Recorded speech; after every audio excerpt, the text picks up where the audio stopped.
Access granted. Welcome to the Bunker Codes podcast.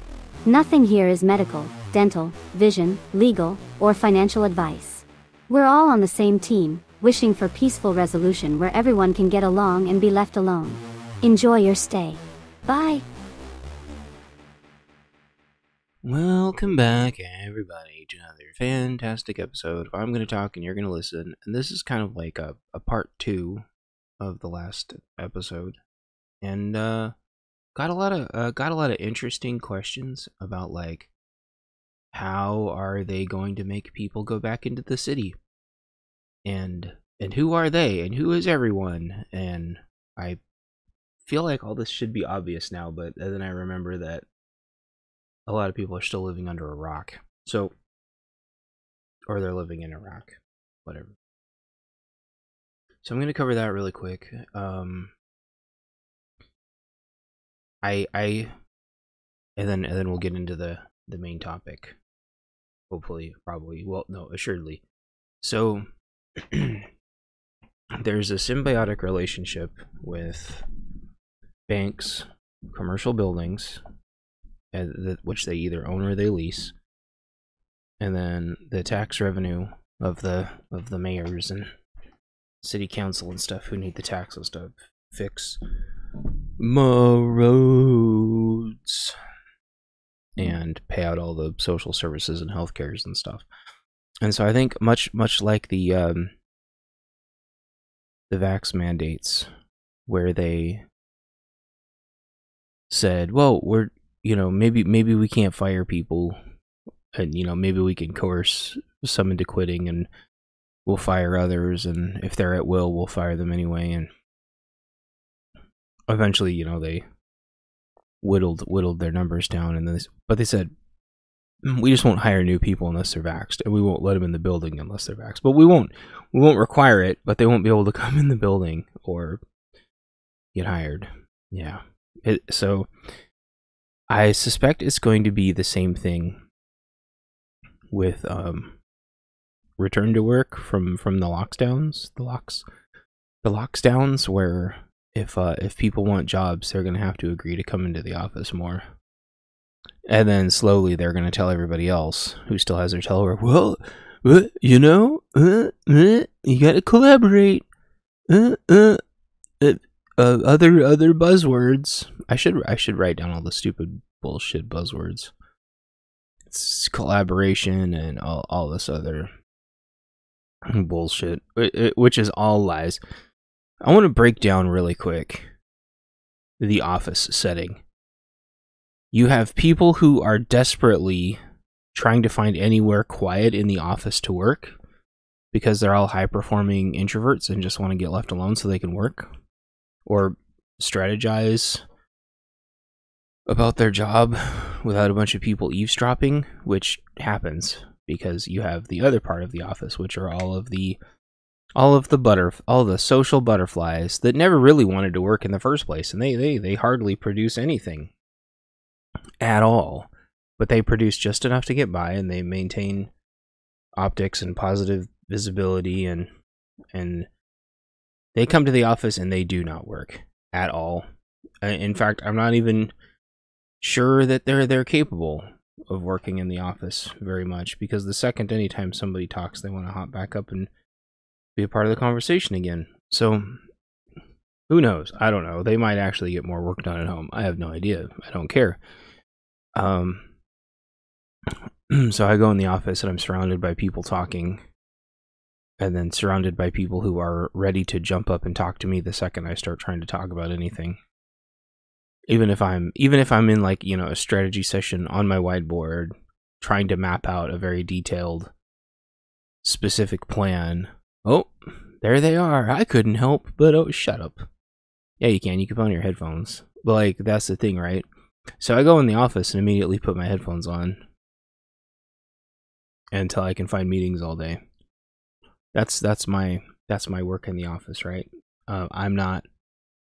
And so the other thing is they go, well, we need people to shop at all the Subways because Subway's going under. We need people to shop at Starbucks. So we're going to give you Starbucks cards, and we're going to give you Subway cards. But then, what they don't tell you is that you're going to be stepping over people having overdoses and needles and shit and piss to get to the the Starbucks or the Subway, eat fresh. And then you're going to have to get your ludicrously overpriced sandwich and then hope you don't get accosted at the Subway, which again, no fault of theirs, or Starbucks. If you get accosted at the Starbucks, it's not their fault. They can't do anything about it, and they would get in trouble if they did. So, you tiptoe, hope you don't wake up the horde. Mocha.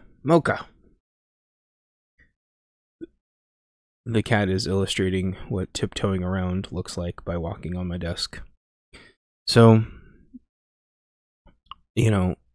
you tiptoe hoping you don't wake the horde back up to get back in the office with your overpriced Starbucks and your overpriced Subway. Eat fresh. And, do you think I'm going to do that? Hell no, I'm not going to do that. I'm going to bring like 3 days worth of food.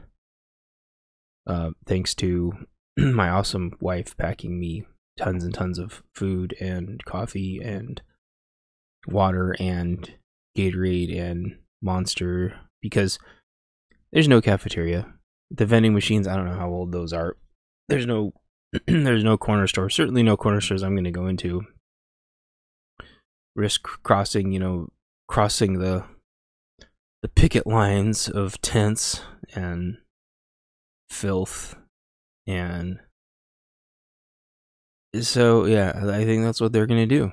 They're going to tell new folks, if you want to work, you got to come into the city. And I read an interesting, very, very, very biased, very, very, very anti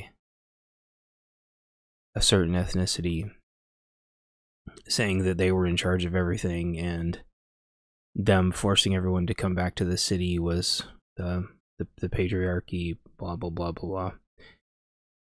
And that coming back to the office is like an attack on the alphabet class. And I sure as hell wasn't going to say anything on that post, because they were out with the teeth and the claws waiting to pounce on anybody. I disagree with that, though, because I would say the vast majority are likely already living in the cities, and I think that gives, and also with diversity hires, I think any one of them would probably beat me in a hiring situation. And I would argue, if they were qualified, they would have a massive lead anyway, because they already live in the city.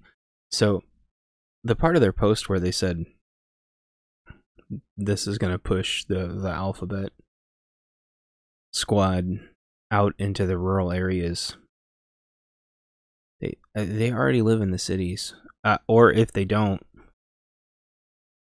they all network enough, and they should, aside from the homeless and the gangs, at least they shouldn't be having to worry about the radical mob constantly attacking them. So that's kind of where their peeps are. So I disagree with that. And then they said, patriarchy, XYZ. I disagree with that too, because I think there's a lot of gals in charge now, and sure, it's not equal yet, but it's on its way, at least here in the United States. So minorities and the ladies are clambering up the ladder, and in many cases are already at the top, because I think the agenda has driven that. In some case, in others not. In the Olympics of whose feelings can get hurt the most, I still don't understand why they make some of the hires that they do. But then I do. But it's like, you couldn't have found literally anybody better than that. But then in other cases, I'm like, okay, well, I mean, that person seems to be able to do the job well enough, and so it's not a big deal.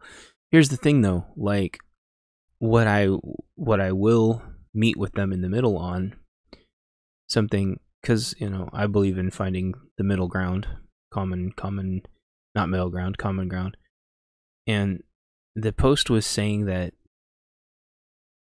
a lot of women stopped to raise kids during the virus of unknown origins, and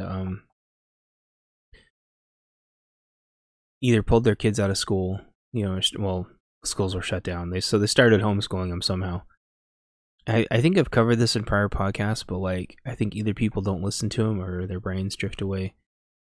And some gals decided to have more kids, and I think there's like nothing wrong with that. And if the Fed's been complaining about wages going up, and so and then there was a lot of people that worked that like competed for their own jobs and were able to work up the ladder. And so if suddenly families can go to supporting having a wife at the house in the kitchen and with the little monsters all day, then I would say in all likelihood the family unit is now a lot more stable and a lot more self-reliant. And forcing women to go back to the office when they don't need to whatsoever is just like ripping the family apart, as far as I'm concerned. And I find it interesting that there's this weird like rift within like the liberal mindset, I think, where they think gals should be able to stay home with their kids if they want, but they also think that like gals shouldn't be in the kitchen, and they think gals should be at work but work from home. Like I've never understood how the rift in feminism came to be, because gals should be empowered to do whatever they want and guys shouldn't even be a part of it. It's like, okay, do whatever you want. See you later. You gals already run HR anyway, so see you later.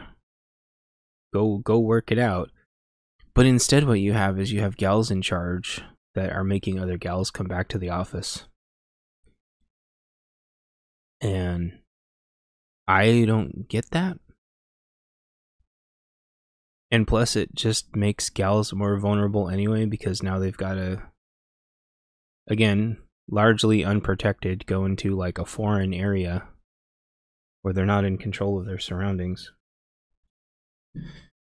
Where they already actively know that people are actively ambushing them intentionally. When they know that there's virtually no way for them to defend themselves because they can't be armed anywhere, despite any sort of mass attacks from women being virtually zero, statistically almost zero. And they still won't let women be armed, and they're the most vulnerable. I don't know. So I think that's how they're going to get people back in the office, and I think it's just going to destabilize everything. And I think just like with almost everything else, like women need to go have a talk and sort it all out, and guys will just be like, whatever, figure it out and just tell us, and whatever.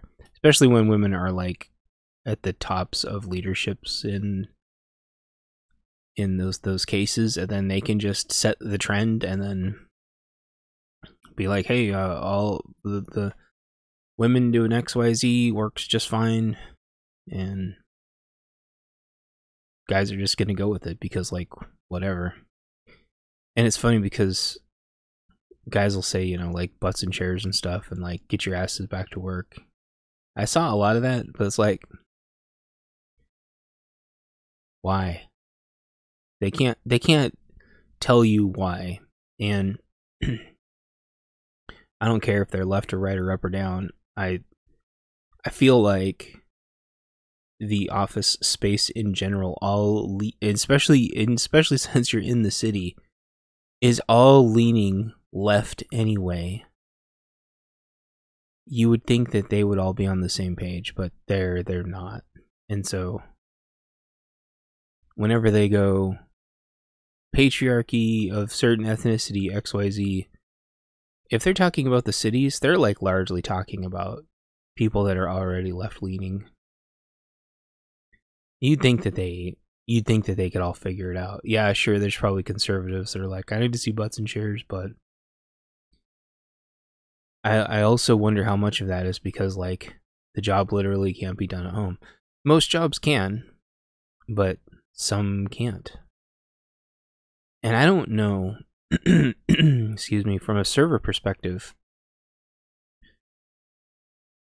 you have all these, like, cloud systems, and you can remote into the cloud systems and stuff, and, like, I guess that solves a lot of this. Like, you don't have to have, like, server rooms necessarily anymore, on site, and so I think a lot can be done from home. Set it and forget it. I'm sorry I keep clearing my throat. Like, I'm sitting in a weird position and it's kind of a pain for me to turn because I'm so comfy. And I realize after listening to these, like, me clearing my throat, it's kind of, I don't know if that's why I've been getting downed, but oh well. So I do apologize. I am aware of it, and I do apologize. So that whole kind of, like, coming back to the office thing leads me to my big topic, and I was talking to my friend about this last night, and I went to bed thinking about it, and so I was hoping I wouldn't forget, and I remembered it pretty quick. So the question is, like, a lot of folks talk about, like, I was talking about the algorithm a couple episodes ago, and everyone's talking about, like, doom and gloom, which I think some of it's to feed the algorithm, but some of it's because, like, everyone feels it, and so they're sharing that they feel it, and then they tell everyone to go buy gold or whatever, go buy Raid Shadow Legends. So, which is, in my opinion, is kind of how you can tell the difference.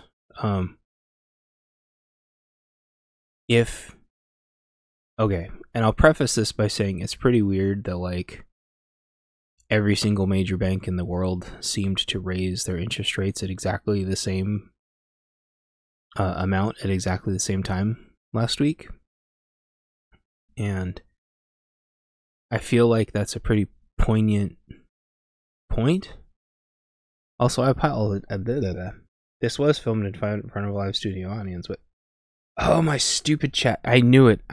My stupid chat wasn't loading. I'm so sorry. Headphones are the best extrovert protection. Some of the extrovert droplets. Yeah, I actually had to put my headphones on again the other day because everybody was in the office and it was so damn loud.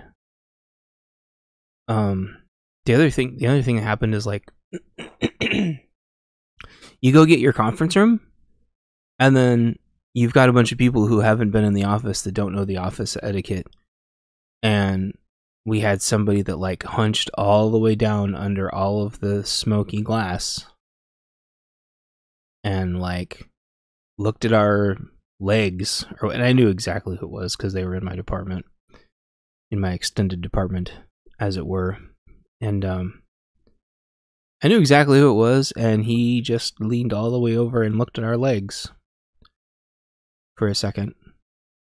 I'm like, what? Like, did he think he was being cute or funny or, like, his department's all women, so if he did that, he would be hunching over looking at a bunch of gals' legs. We were guys, and so it made me just want to kick the wall where his face was, just to get him to knock it off. And that just reminds me of, like, yeah, it's really creepy. And it just reminds me of, like, pre-pandemic when there were several people, I used to have this like joking segment with my friends called like bathroom stories or whatever.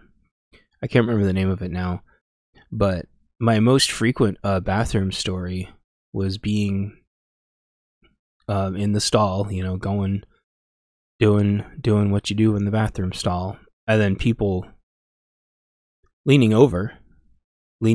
down and looking in, and I started, no joke, I started kicking at people's faces when they started doing that, and it was more than one person that did it. And now people are starting to do that with like the whole conference rooms and stuff too. It's like, dude, you don't have this room, you don't have meetings. Are you looking for somebody? Because if you're looking for somebody, just call them on their damn phone. It's so weird. And yeah, I saw him doing it, and this guy was already got on my nerves for like walking into conference rooms that like I had scheduled, and it's like, dude, you don't need to walk around the office and like be creeping on people's conference rooms. This isn't something I have to deal with at home. So anyway, I apologize, my chat wasn't loading. I had a bad feeling, and so I clicked it and it all loaded. So the droplets, yeah. And there's a whole topic to be said about introverts versus extroverts. One of the other things in this chat post that I read talked about how this is another thing that I agreed with, is that this is like overwhelmingly punishing to introverts and people with just like social anxiety and stuff. Which again, I would say the problem is that being introverted or having like social anxiety isn't seen as one of the things that are, you know, that check a box. They don't care about those things. Just like in video games, they don't care if you get motion sick. Well, if you go to work and all the sets of disabilities and the whole alphabet of gibberish, you know, none of them is like,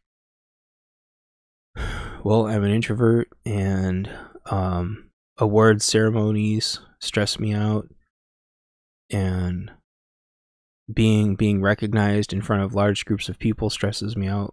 They don't give a shit. They don't give a shit yet. And so that was one of the other things I did agree with, is that coming back into the office is a huge problem for people who are introverts, because not only have they not had any practice in years with, I think it's called like a mask. Basically, you put your mask on and try to pretend that you're not really ultra socially awkward, and that you'd really rather just kind of sit in your corner with your plant and be left alone.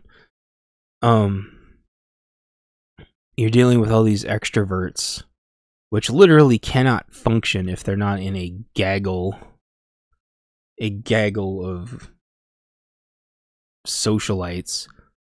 You think you might be an extrovert with social anxiety? Oh, that's why you're so broken. That's funny shit. Yeah, I tell people that I'm an introvert, but I'm not really an introvert or an extrovert. I just want to be left alone, unless somebody needs to talk about something that's interesting, or if they actually need help with something and they're actually willing to learn and work on it.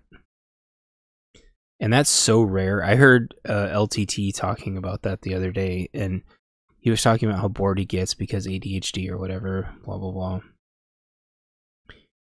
And it was interesting. He said something like, I just want to surround myself with people that I actually want to be around. he said something like that. He's like, I made my own company, so I only have to be around the people that I want to be around. And I'm like, that's just so perfect. I think that's like the big difference between working somewhere that you love, at least for people like us, working at somewhere you love versus working somewhere that you hate. Doesn't really have anything to do with the work most times, unless it's really dangerous or gross. It has to do with like, do I like to be around these people or do I hate to be around these people? And I would add, I think you brought this up too, that like being around high performers is really helpful because you can kind of drag each other along. Chat says, I love people, but there aren't many that I want to be around for extended. Yeah, that's exactly it. Like, and I think he said something like that too. He said like, I want to talk to somebody really quick, and then I want them to go. Or no, it was somebody else that said that. Crap, I can't remember who that was, but they said, yeah, I want to talk to people, and then I just want them to go. And I get that. There's people that I could talk to for hours and hours and hours and hours and hours. And there's people where they're like, I did the thing, and I'm like, okay, bye. Go now, please. This is really awkward and weird. Go now. Go. Thank you, bye. And it's not that I don't want to talk to him, it's just like, okay, you told me the thing, now go. Or, okay, you're doing horrible today? Okay, sorry to hear that. Why? And like, I was treated like that a lot of my life too. Where I wanted to know how everyone's day was going, and I wanted everyone to know how my day was going, and I wanted everyone to feel better and do better and be better. And I realized that like, nobody gives a shit. And even the people that act like they give a shit really don't give a shit. And I realized that the whole entire social construct is completely fake. And I learned that the hard way, and it really hurt my feelings. This standing around in silence or trying to keep a conversation going or small talk alone is exhausting. It is, but it's usually because you're talking about something that's completely irrelevant, immaterial, worthless, pointless. If you're talking about like a real thing that's really important that you really need to work on, talking is like going to be effortless as long as the conversation is going like reasonably and the other person's not a social moron. Like when we talk about the music maker Dealy Bob software, can talk about that shit for like hours as long as we're like productively working on something. But when it comes to small talk, it's just like, ugh, I could go back to work. I'd rather turn work back on than like talk to people. Unless I really want to know how things are going. And then yeah, it does kind of suck to like, hey, I want to know how this person's doing, and then you can't talk to them. Because you're like, oh, I haven't heard from this person in a while. I hope they're doing okay. And then you can't get a hold of them, or you do talk to them and they're just really short with you, and you're like, well, what the hell?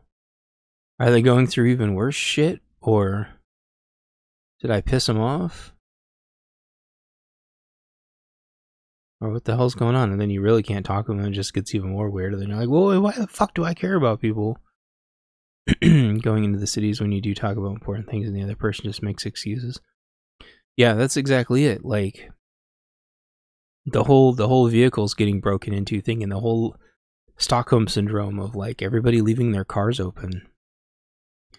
And it's like, well, I get leaving your cars open and leaving your windows rolled down or whatever, because you don't want people to break in, and you want people to just see that everything in your car is empty. But the problem is there's people that are going to destroy your car just because. Or there's people that are going to crawl in your car and live in it. Or there's people that are going to steal your whole car. And then you know what they do is they just level up to the next set of excuses. oh, well, that doesn't happen very often. I'm like, who gives a shit if it even happens once? Like, you want to talk about like bullshit excuses that I don't want to hear at work? Like, I can't come to work because my car got stolen, or I can't come to work.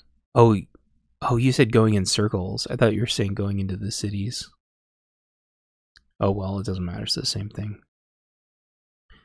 I don't want to hear like, oh, I can't go to work because my car's got broken into. I'm like, well, that's not a valid excuse. Like, if your car got broken into, that's your fault. Like, society should be handling that problem. It shouldn't be a problem.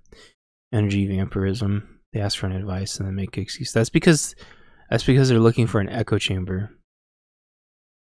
It's very, very common. They do the little social cues to try to find their own people so they can go find their own clique, and then they can all go blame somebody else in their little circle of morons. Or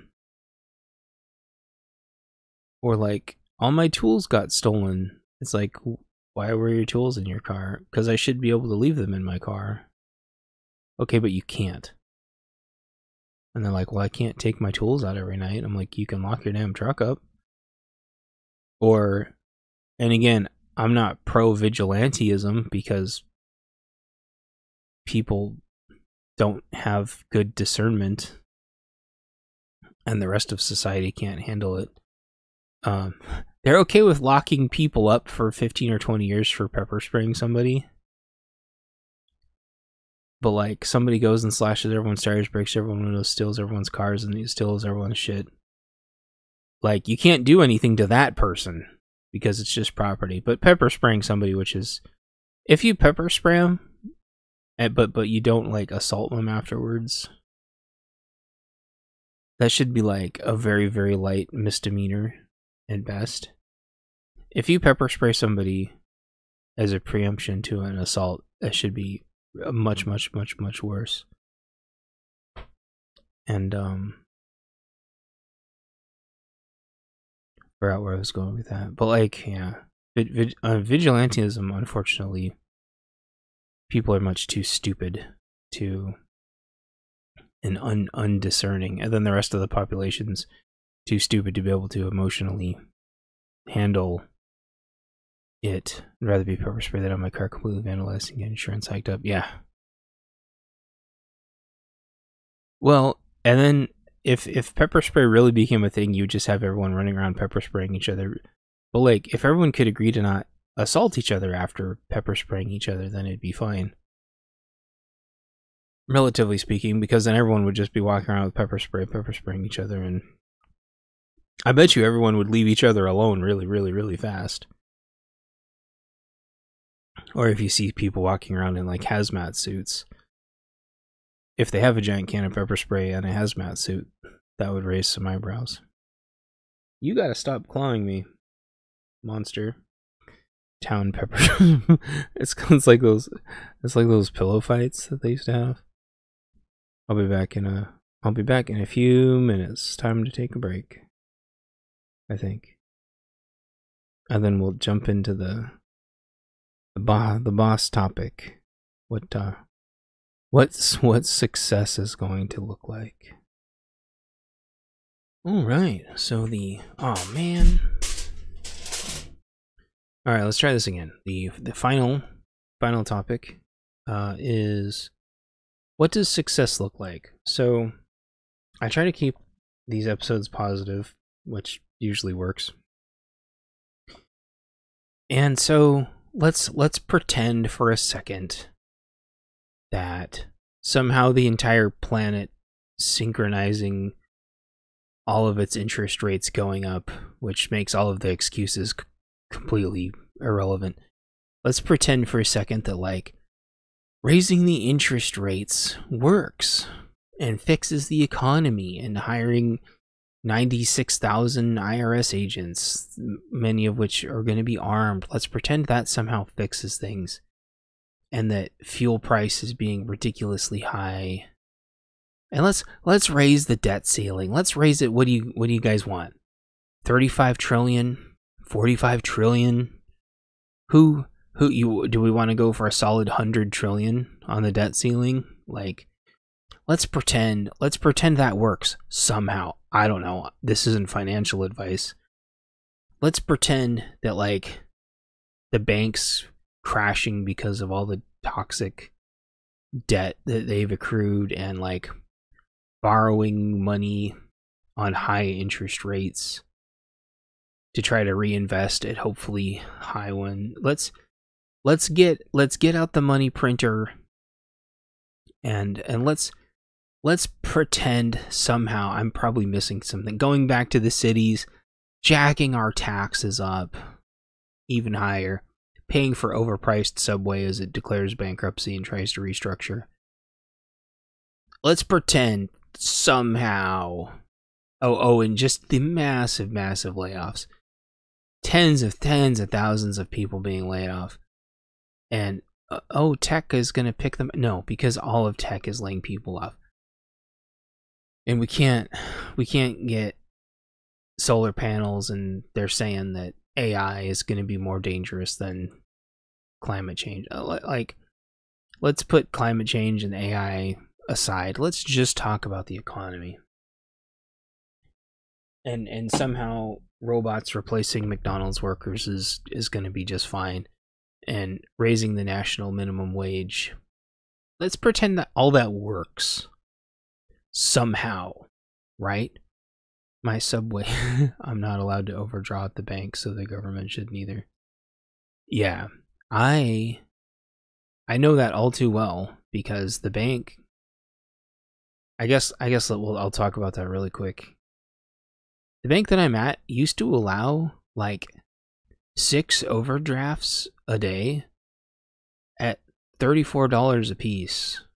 And it didn't matter if it was like, if you needed to buy gas or you needed to buy food, like, they didn't give a shit. It was $34 every single time.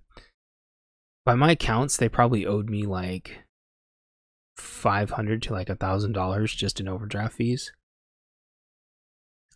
And it gets to the point to where you can't pay it back after a while, and they freeze your account, and then you'd have to give them $1,000 in pure overdraft fees just to be able to unlock your account. And they go, well, we can attach it to your savings. I'm like, man, who the hell has a savings account? Anyway, so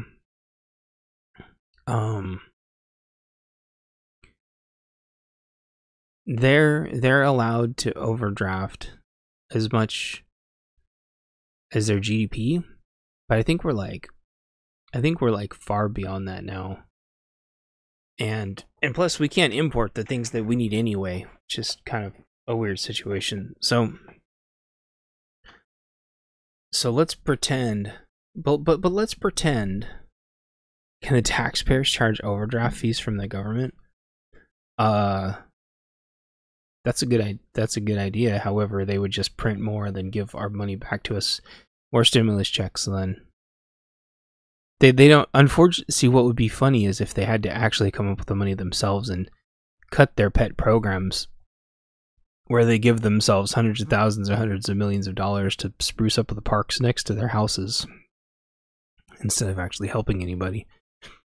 I think that's actually going to be the problem with the debt ceiling now anyway, is that they refuse to cut their little pet program. So what about the schools? I'm like, man, the schools are fine. It's, yeah, they don't want to cut their programs, and I think they're going to have to cut some of their programs, and that's going to make their lobbyists really upset, and it's going to make all the massive amounts of like nepotism and them hiring their brothers and sisters and friends to keep everybody's businesses going. And don't think they don't do this, because a gal just got caught being like a state auditor for the place that she was like a chairperson on. She got, so don't tell me this shit doesn't happen. It absolutely does. And don't tell me they all get caught, because they don't. This shit happens in every state.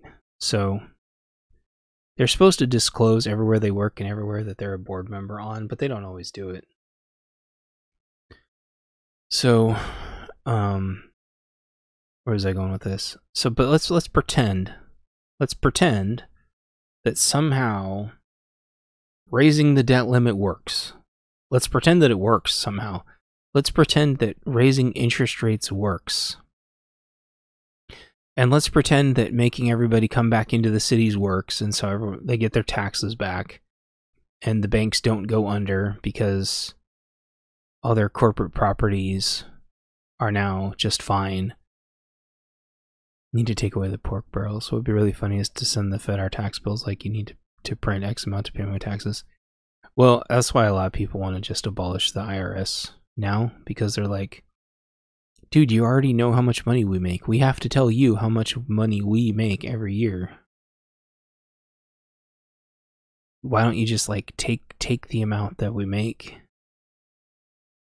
Why do we have to go through this? Like, why do you collect money on our interest all year, and then you get to keep the money that's our interest, and then you have enough money to hire 96,000 more agents, which is going to predominantly go after the low and middle class, who spending $100 to submit your taxes is already a bitch, which is why TurboTax has to pay back a metric shitload of money for scamming people.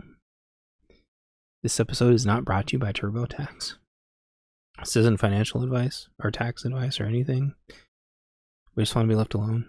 So, let's pretend it works though somehow. Let's pretend this works and that they just keep raising interest rates over and over and over and over.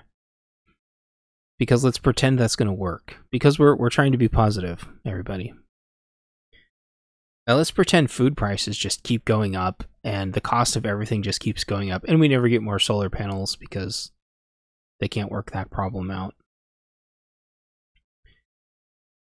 So what does society look like at that point, right? They pay, hundreds of millions of dollars to buy the homeless tiny homes, and they just don't do anything to fight the drug epidemic at all. And they defund police, and they have zero cash bail, and they ban assault weapons and high capacity magazines. Let's pretend they do all that, and let's pretend it all works.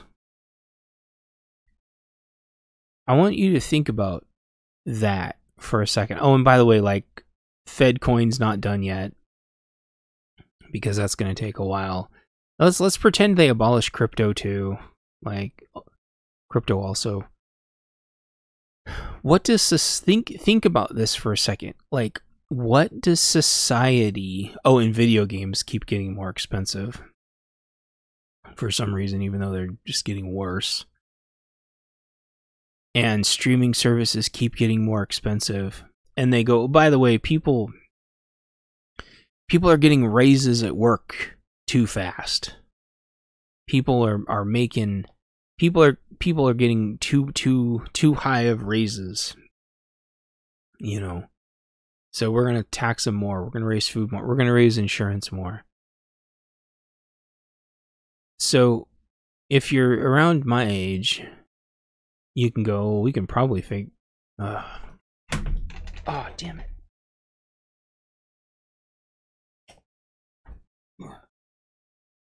So, let's see, how bad did my keyboard just get the coffee? No, it's okay. So, let's pretend for a second, insurance keeps getting more expensive. Pharmacy keeps getting more expensive. Because everything's working, right? This is working. Costs are never going to come down. Anyone who thinks that is just hilarious. So, now, if you're around my age, you're probably thinking to yourself, "Oh, I can probably figure it out somehow because phones keep getting more expensive and everyone seems to be okay with this because they're trying to like perfectly keep our bank account in check because we're hoarding money because saving money equals hoarding money now. And how dare you? You should be pouring every penny back into the economy. And goodness gracious, we're going to tell you where to put that money, damn it." And so if you're around my age, you're probably going to be okay. It's going to suck. It's going to suck, but you're going to figure something out because that's what we do. We figure things out. And if you're older than us, you're on a fixed income and you're probably loosely sort of kind of going to be taken care of because you're the people who are voting and everybody making in these decisions to keep your Social Security, Medicare, Medicaid. So you're probably going to be fine. Emergencies. Because there's no there probably is such a thing as like roof insurance. But yeah, like car insurance doesn't guarantee you a new car. When your old car falls apart, you're on Social Security. Would love to see the fat cats trying to live on your income.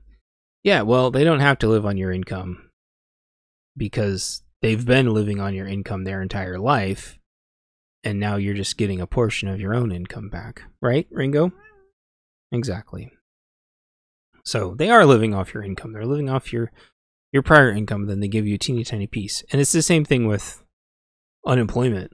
Like the money you put into unemployment is like 3 times what you actually get back. It's insane.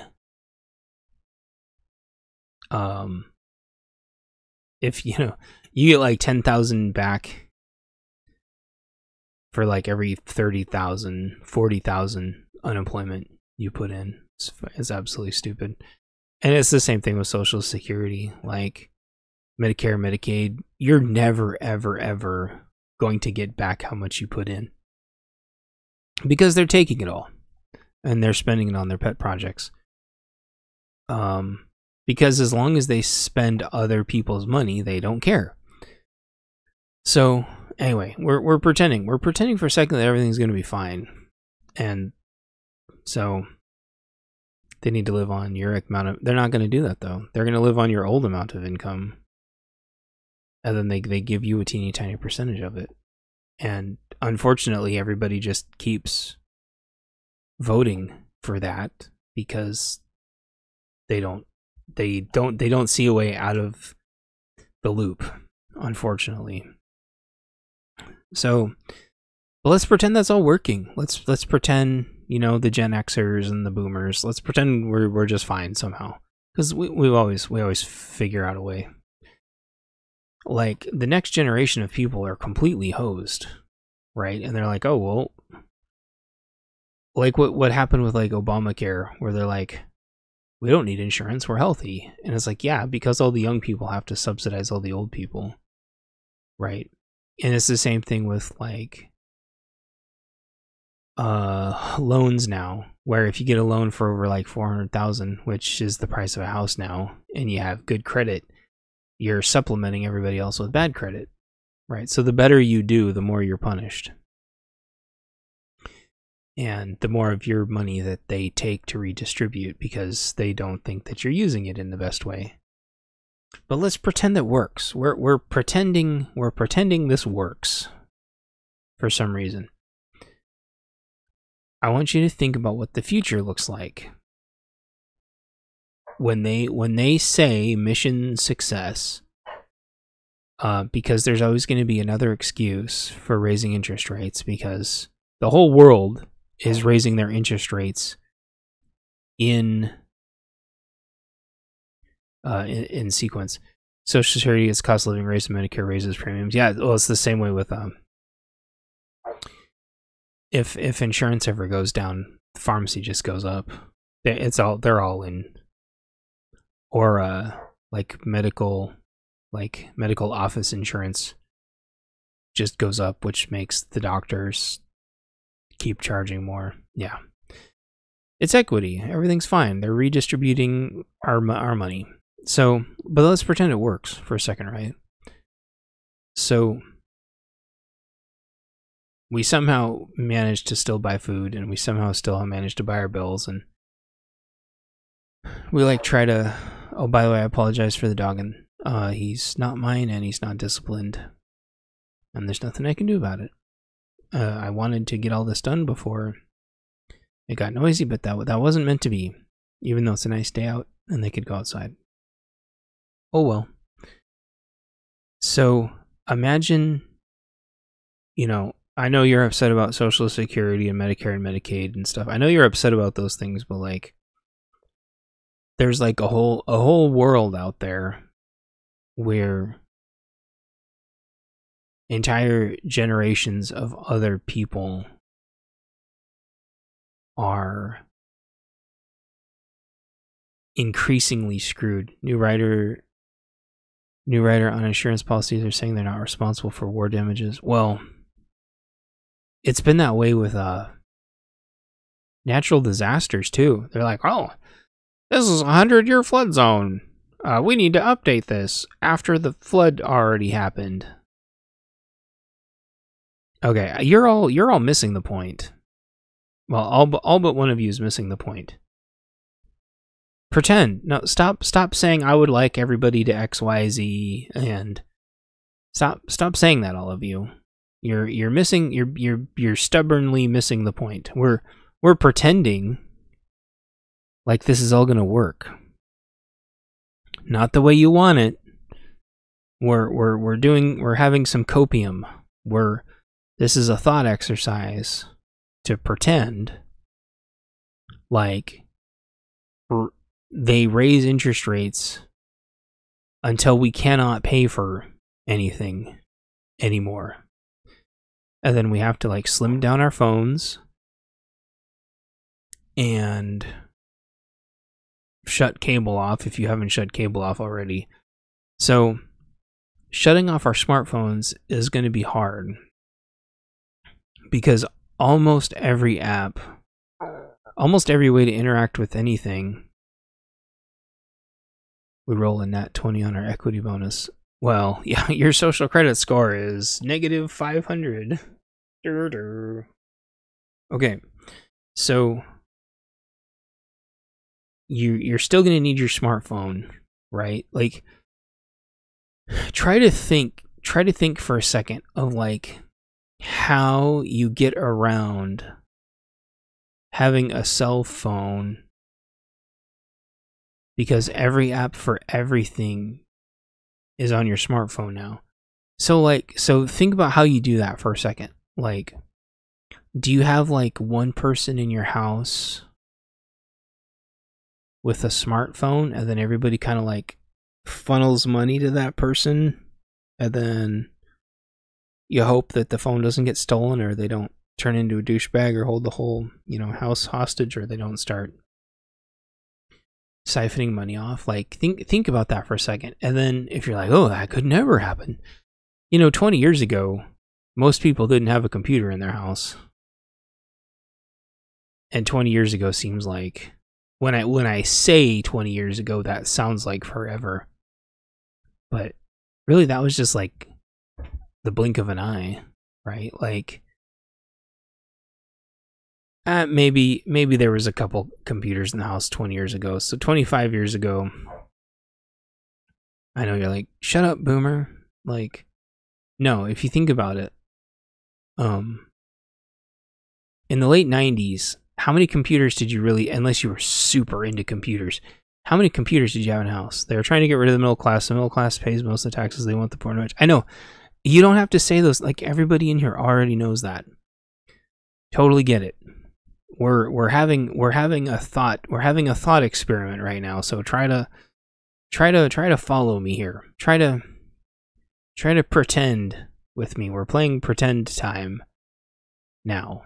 Not echo chamber how bad everything is. We're pretending that this is all working and this is what happens. Just one family computer. Exactly. And it tied up the phone line. Exactly. So we're in this weird, which is funny because I was talking to some people about that the other day, because we were talking about BBSs and door games and stuff.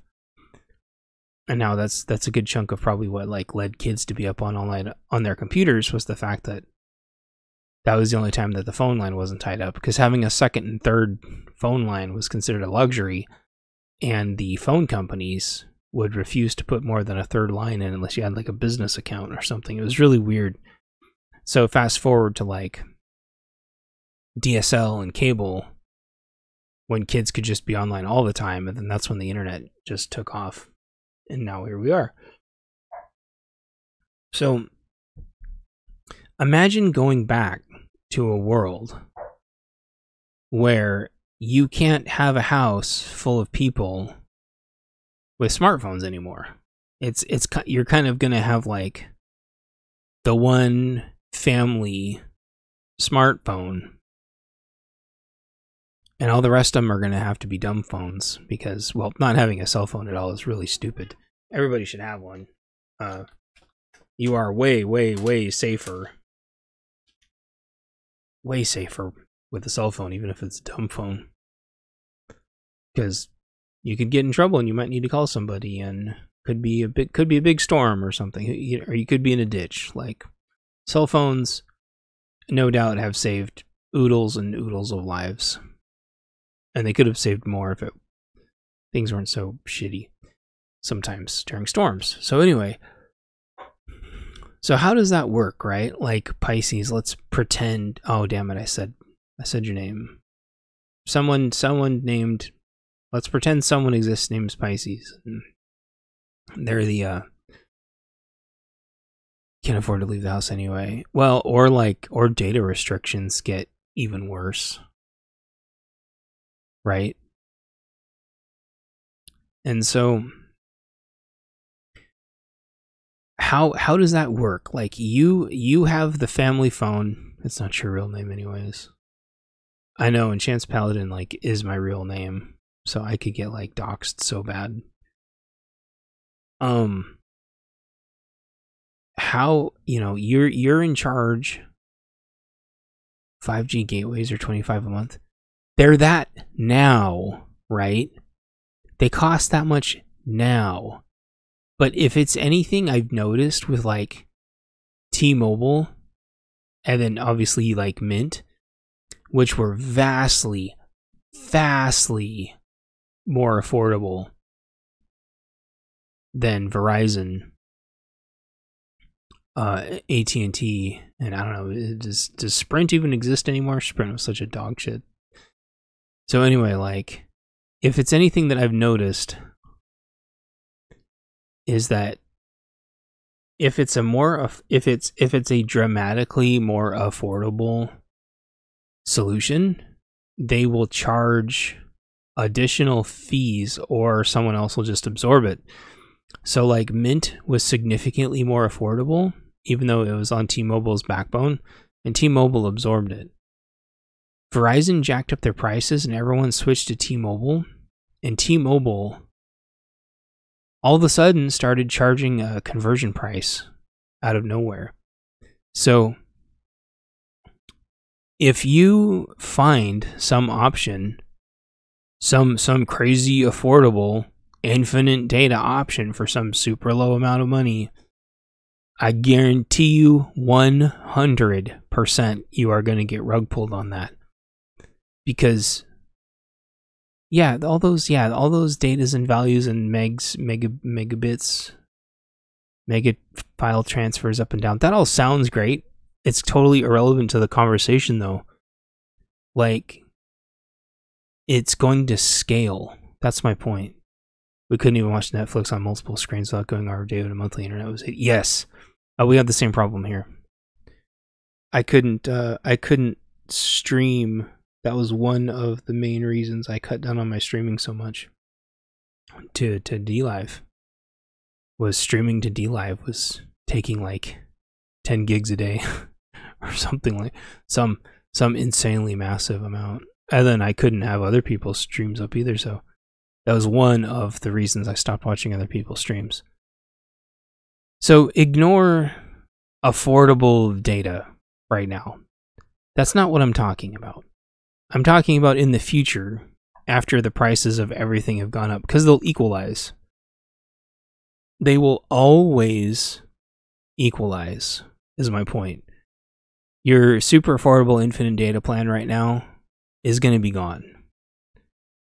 Because everybody will switch to it to try to even save a penny. It's why only rich people can get Teslas and get solar panels, and all of the low-income people that get solar panels are going to be paying them off their entire lives, and they're barely, if at all, going to pay for themselves. You're not saving anything. You're saving stuff now, but if you're not putting the money aside now, it's going to equalize out. Because they're going to find all those loopholes, and they're going to find those more affordable things, and they're going to slowly, once you're dependent on that thing, they're going to slowly raise that price up. Or they'll restrict the data, and then they'll make you pay more for the data. They're already doing that with AI. AI has barely scratched the surface yet, and they're already jacking the prices up to use it like through the roof. Even though by all accounts, I'm pretty sure they're just using old like crypto mining machines to run it all. But electricity costs are just going to keep going up. Like, electricity costs aren't going to go down.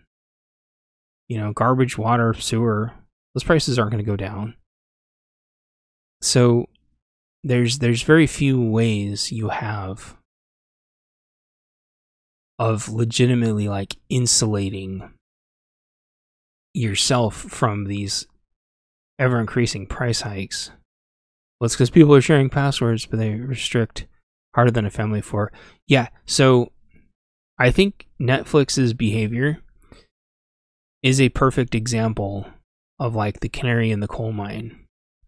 During the lockdowns, everybody was living together and they couldn't restrict people's passwords. And now that the Rona is over with and everybody is split back apart again, if you go look at like Netflix's stocks, it's like crashed.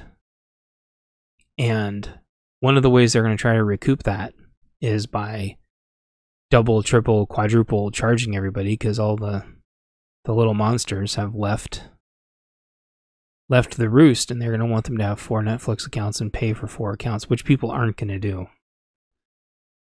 People are just going to sail the 7 seas and get their videos that way, because in their minds, they've already paid Netflix ridiculous amounts of money, so why wouldn't they be able to back up the videos that they've already watched on Netflix? Or D+, or the other 800,000 streaming services? Because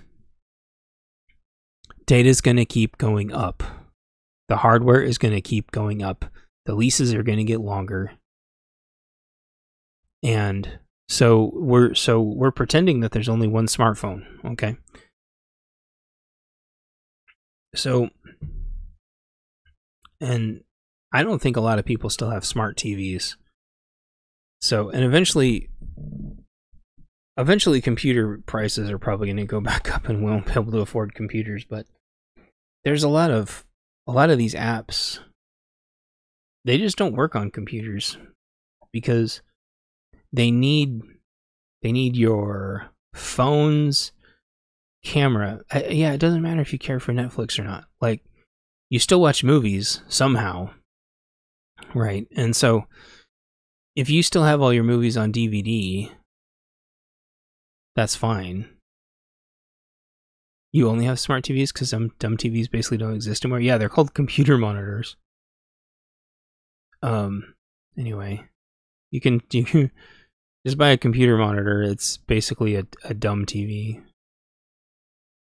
It's a TV with all the bullshit stripped out. So like, even if you don't care for Netflix, like somebody in your house probably pays for it. Yeah, smart TVs are garbage and they use up tons of electricity. So, which is another thing. Everything in your house is going to keep using more electricity. So, even if you don't care for Netflix, if somebody in your house has Netflix, that's like more money that's not going to the family unit, right? So, assuming your data is going to get more and more and more and more restricted, your data is going to get slower, you're going to get less of it. Internet's going to be like more and more and more unreliable. Unless you've been collecting DVDs or VHSs or Blu-rays or laser discs, like, what's your plan for watching movies? But my Energy Star rating, no. This isn't advice for anything, but like, I don't think Energy Star rating on smart TVs means anything, because those damn things are always on. If you go hook up like a kilowatt meter to like a TV, those things use so much electricity every day. It's so stupid. I know there's like nothing we could have done to like stop smart TVs, but TVs are just massive power hogs. So like, how do you imagine yourself watching movies? Yeah, they heat up the houses too. Yeah, you're 100% correct.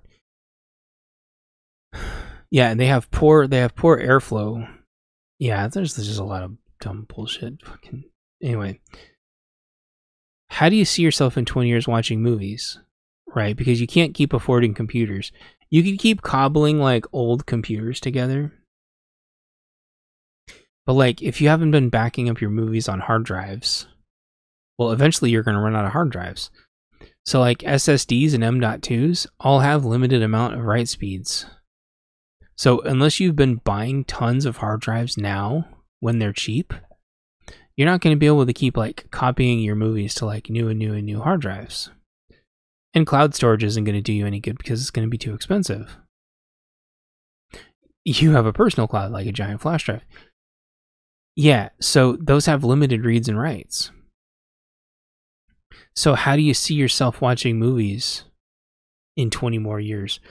So 25 years ago, when my brothers, because my brother had the biggest hard drive of all of us, and so I was saving all of my MP3s on his hard drive. And one day it crashed. And that was before I knew how to restore data on hard drives. And I was able to eventually get all the songs back. But I think my wife had a hard drive crash with like some photos on it. And I have to go find like the restore software in the storage unit. Because here's the thing, like, they started charging per restore attempt on data retrieval. You used to be able to just go find data retrieval software that you only had to buy one time, and you could retrieve, you could go ham sandwiches. You could go retrieve everybody's data. You could start a data retrieval business if you wanted. Although I don't know if the licensing would allow that, but I could go restore hard drives all day with just this one CD. And it was a lot of fun. I mean, from like a nerdy computer point of view, it was a lot of fun. But it was also really scary. When you figure out, even with like one piece of software, like how much you can dig off of a hard drive that somebody thinks is dead, you can sometimes restore things from like multiple formats back. And so it was fun though. It was a good exercise, but it was also really scary. I was restoring hard drives. I was restoring like 25-year-old hard drives. And I learned all these tricks, like there were certain ways to smack them against a table. Throw them in the freezer for a couple days and then smack them against a table really hard. I restored every single hard drive. Back from even like the mid-90s, I restored every single hard drive that we had with just this one piece of software. It's in storage now somewhere. The point is like that software now costs multiple hundreds of dollars. And you only get a couple uses off of it, and it doesn't work as good as the old one did. So like, when you said like you've had a hard drive for 6 years and some of the movies have already got corrupted. Yeah, because flash drives don't last for very long. They have a very finite amount of read and write. So you've got to get like, it's almost like you've got to get older hard drives, or at least older style hard drives, where as long as you don't use them for tons and tons and tons of reads and writes, they'll last like 25 years if you're really careful with them and if they're really good quality. So chat says, my TV is scary. It turns itself on and the DirecTV and AT&T logos pop up itself, then it turns off. Yeah, well, that's probably because it's turning itself on to check for updates. And that's why they use so much, one of the reasons why they have so much power. Yeah, if you port data to cloud services, you're at their mercy. Right. And so guess what they're going to do? Since everyone has their shit on the cloud, guess what's going to happen? It's the same thing that happens with like Ring doorbell.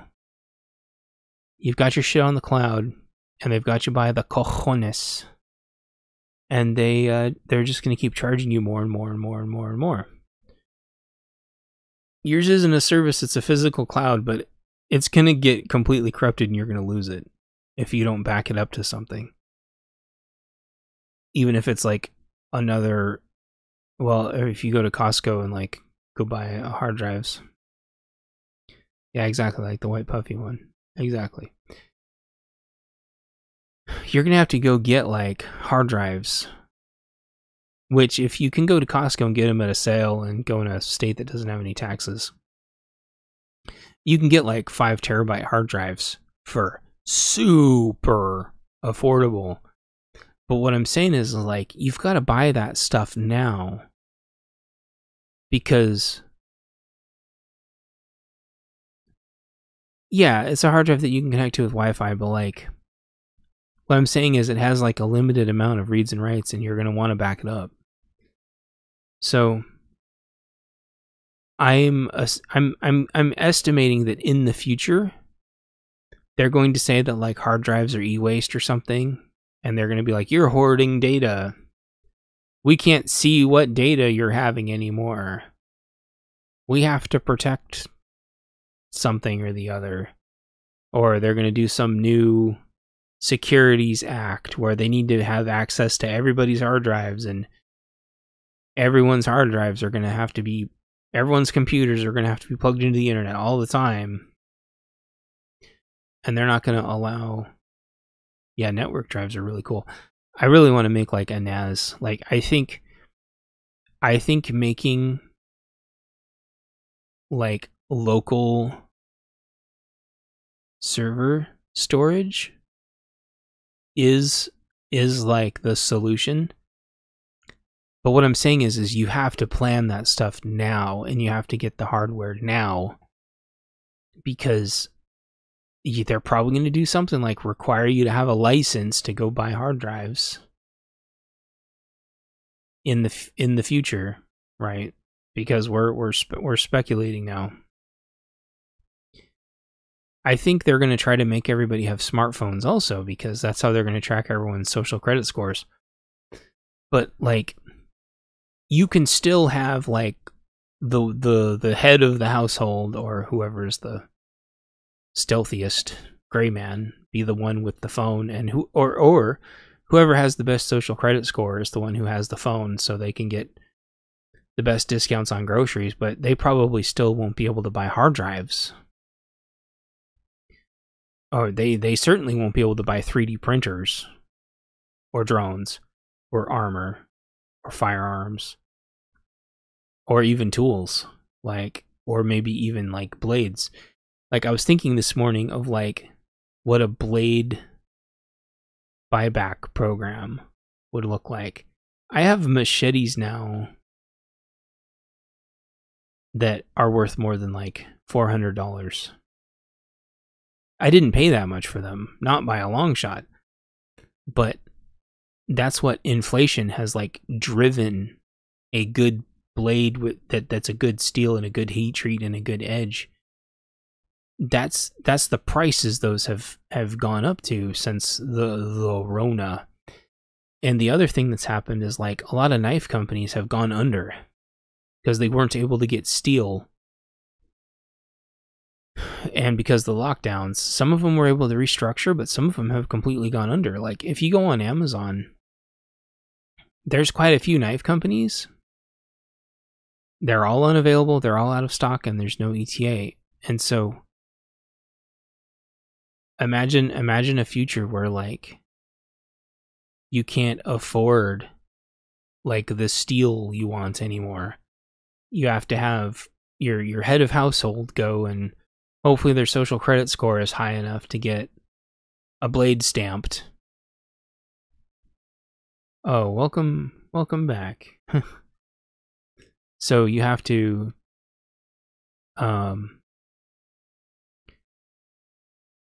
like have your head of household with the highest social credit score go to the hardware store, or it's more like the DMV or something. They have to go to, like, except it's like the Department of Blades, the Department of Edged Tools, the DET, the Department of Edged Tools. And you have to go there and you have to submit your smartphone, and then they put a barcode and they put, like, a chip, in the handle, and then they, like, stamp out the blade for you right there, and then that blade goes with that handle, and that blade has the same ID as, like, the chip on the handle, and they can fucking track it with GPS, so they know where your machete is at all times. Like, and it's like a cheap piece of crap. Or, I mean, who knows? It could be like leaf spring steel or something that's easy for them to, like, stamp out. But they're gonna have it, so it only, like, works like a maximum of, like, 50 or 100 times. So you have to have your, like, machete subscription service. And if you think I'm joking, if you think, like, I'm being pedantic, hopefully I didn't scare a bunch of people away. This is already what they do with those stupid manscaping services, where they have all the guys convinced that they have to shave their balls. And you gotta shave your face, and your face has gotta look all perfect and shit. And y'all gotta look a certain way and spend shit tons of money on all these different soaps and creams and salves and different shavers. And it's like, dude, guys, like, we have been living for 8,000 years without manscaping services. Give me a freaking break. So, if you don't think there could be, like, a machete subscription service where the damn machete only works a certain amount of times, and because of the steel sucks or something, and they make the steel suck on purpose. Yeah, they have subscription-based snacks. You're right. Yeah, and you're exactly right. Subscription-based dinners. So, like, what happens if there's, like, a world war, and so there's a shortage of metal, and so they're like, all right, everybody, you get the shittiest of the shitty metal. Yeah, and it's cheaper, just like cloud. Yeah, just like cloud, and just like these internet services where it's like, they get you in because it's cheaper, and AIs. They get you in because it's cheaper, it's free, and then they just jack the prices up. And so, and it's going to be the same thing with firearms, where it's going to be like, they're going to introduce smart pistols, which they already have, which I don't think the people testing these smart pistols are testing them in, like, real world defense scenarios. Who the hell is going to hold their pistol up to their face so the pistol on the back of the camera can scan your face?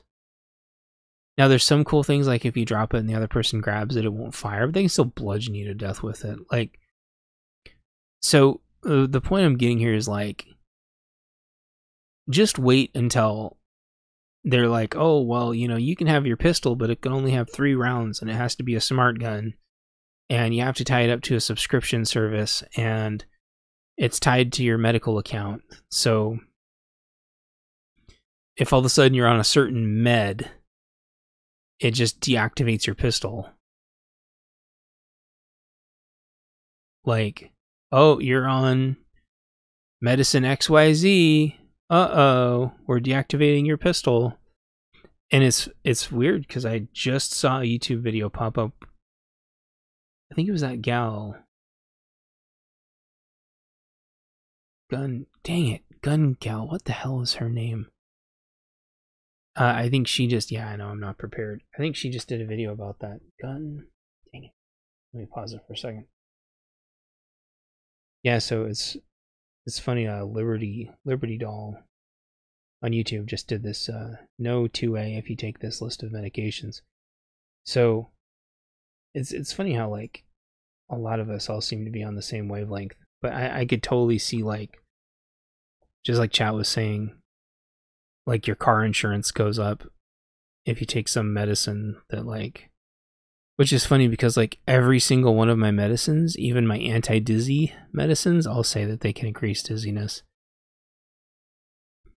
And then, but most of them don't say that like you can't operate heavy machinery or vehicles. But that usually doesn't have anything to do with dizziness. That usually has to do with drowsiness. The science, the droplets. So, yeah, imagine this world where like your doctor prescribes some medicine for you, and then your pistol just like, you go home and your pistol just turns from like green to red. And you're like, doo. Oh, okay, well, this is a paperweight now. You got to give it to somebody else, but like, you can't transfer it to anybody else, even your own family, because they're not transferable anymore. And everyone's fingerprints on like the little fingerprint thing has to go to like a national database where it auto background checks every single person. Like, how like just like dystopian this stuff gets, but like, imagine that it all works and just keeps going forward.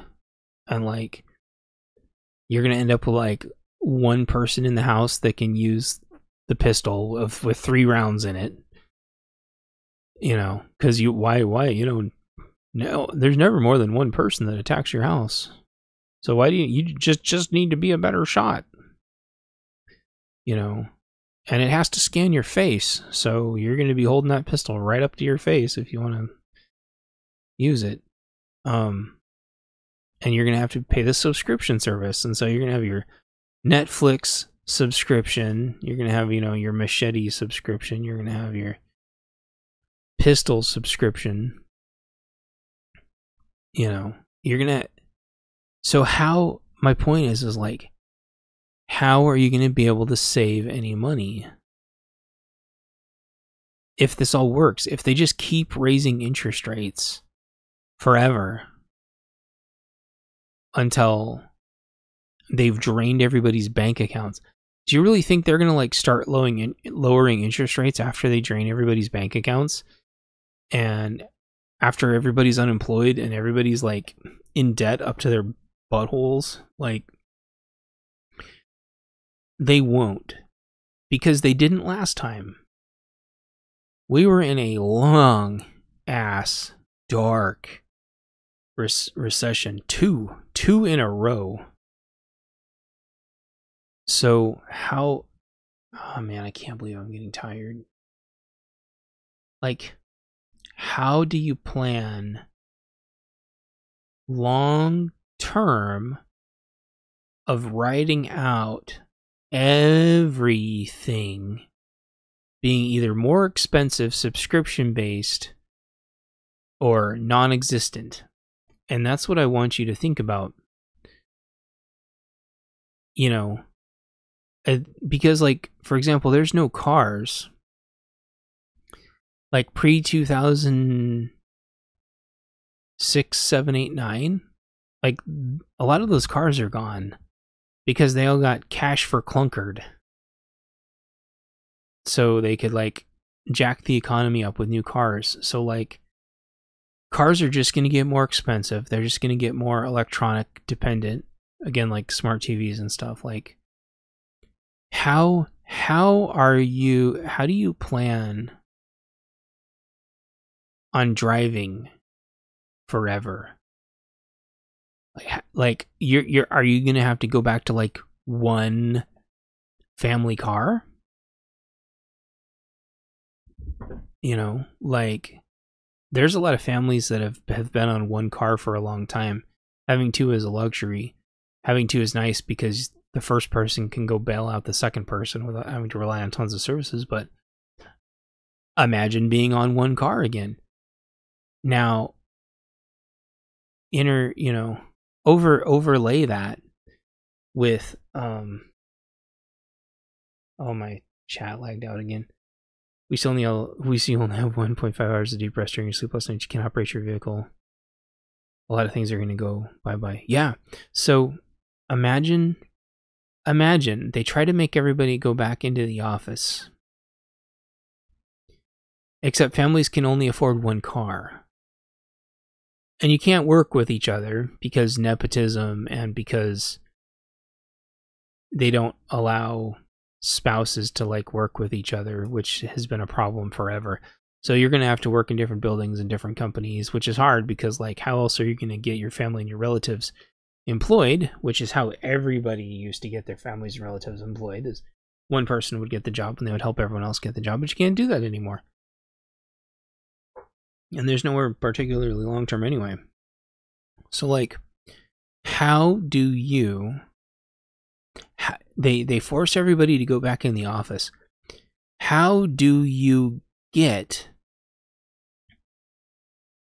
everybody into the office? If all this works, and then you say it's unlikely to get better because interest rates. Interest rates are going to be a huge deterrent to get cars.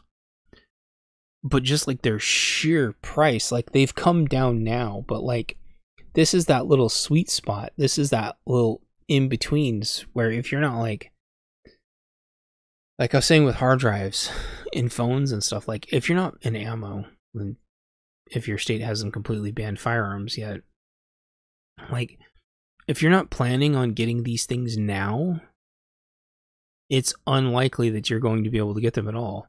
If you're trying to get like good machetes and swords and blades and stuff, if you haven't got those like 3 years ago, most of the good like budget steel is gone, and it has been gone for a long time. And what's left is like doubled or tripled. So it's only going to take one little hiccup with China for like a giant chunk of the blades to just disappear. And it's only going to take like one hiccup with like those big cargo ships before vehicles have a big hiccup again. There's going to be a big glut. They're going to go down in price finally. Everybody had better go out and get their damn vehicles, because that's probably going to be like the one time to get them. Because how long before everything in the damn vehicle is a subscription service? Most of my friends that used to have newer cars have had to go with cars that have 150,000 miles on them and still get a loan to get it. Yeah. Because despite Kelley Blue Book saying that they're $7,000 cars, they're still 15 or 20,000 on the market, which, as you know, goodness forbid if you wreck your car, you're screwed, because they're not going to give you market value for your vehicle. They're going to give you Kelley Blue Book value, which doesn't even cover the cost of the parts.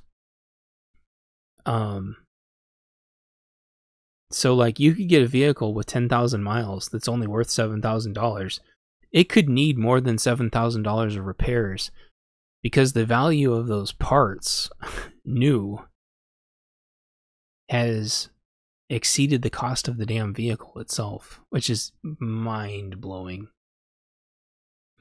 So how are you in the very near future, how are you going to ride this out if all of this works and everything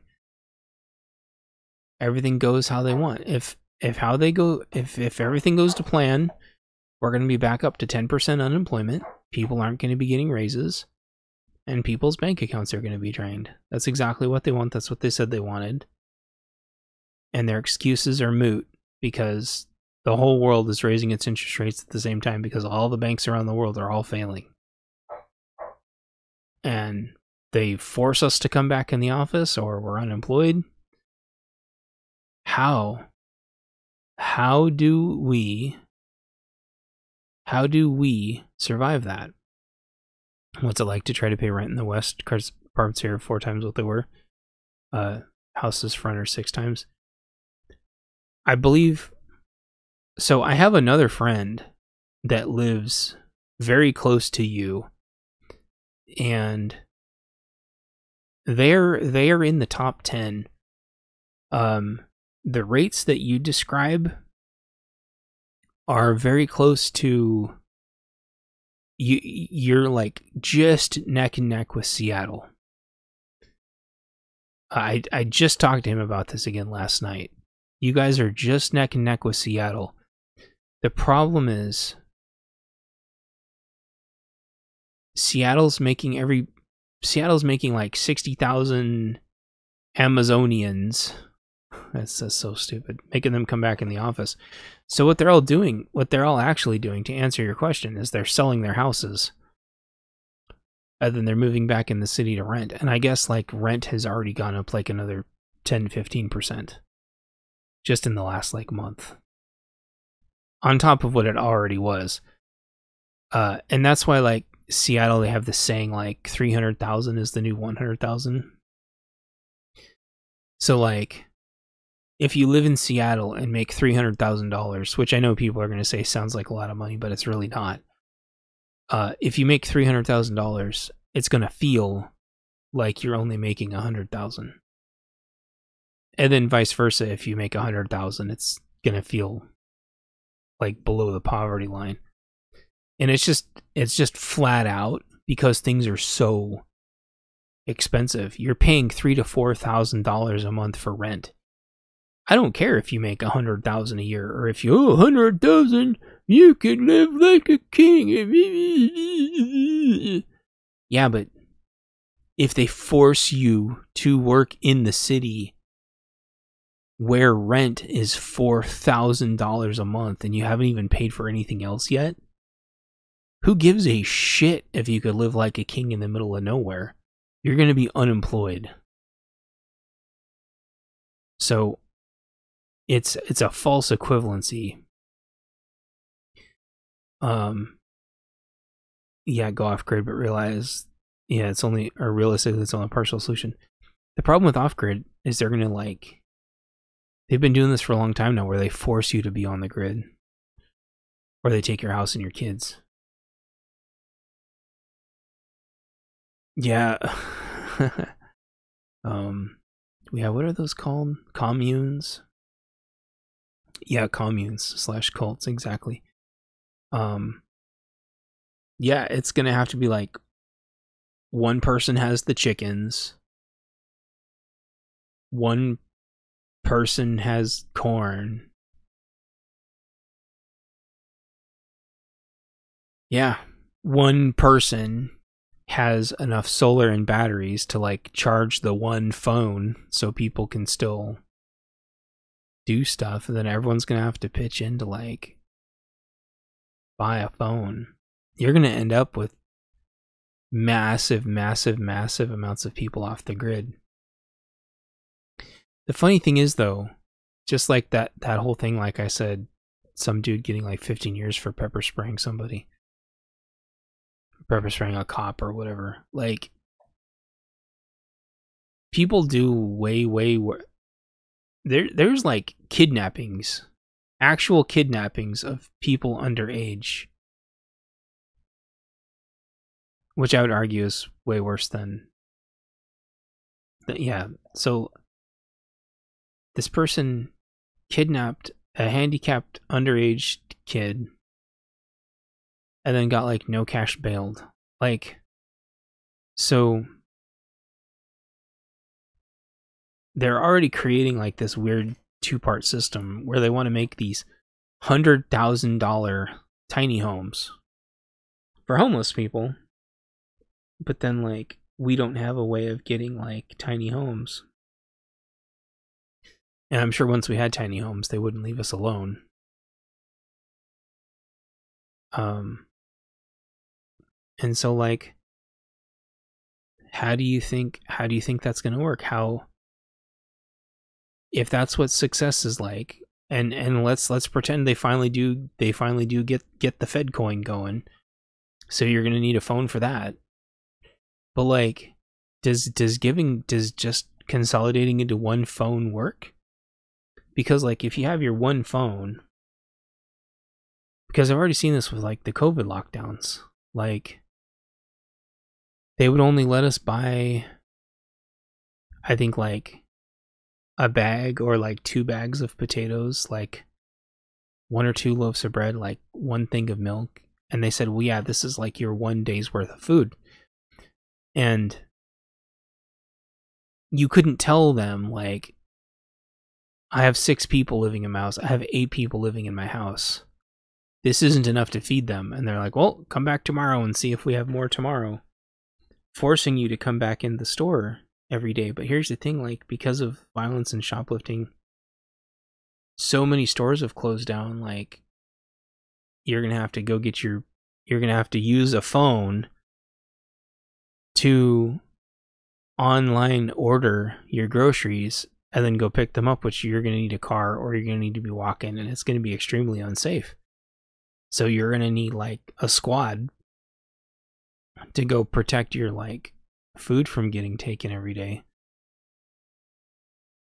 Yeah, commuting is essential if you don't want your family raised in Methville. Yeah, or these days like 50-50 if it's going to be like Methville or my brain's drawing a blank because my roommate's being really, really loud.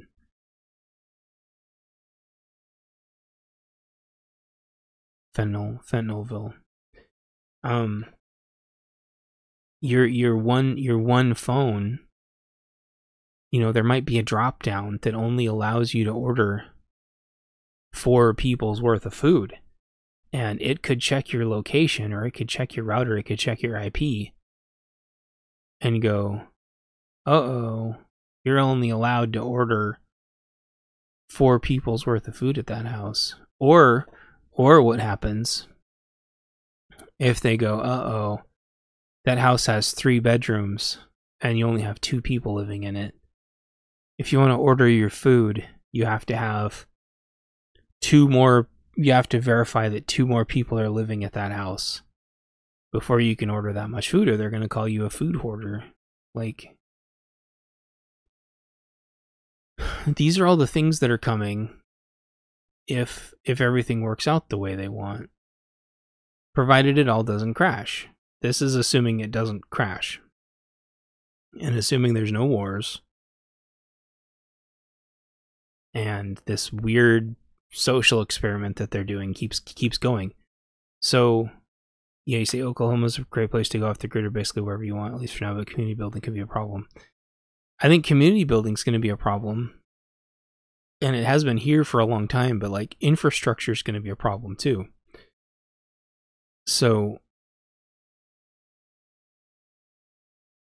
Eastern Washington, Eastern Oregon, and Idaho were already, even before California mass exodus, they were already super leery. You're not from around here, like, even if you're just visiting. You're not from around here. Okay, calm down, Hillbilly Jones. Like, we're not Californians. Like, calm your shit down. And there's conservatives that left California also. You're not from around here. Okay, fine, Foxy. I won't buy all your damn groceries. Like, I get it. You're tired of people coming in, buying all your groceries and leaving. Like, we're just here for the weekend. Calm your tits.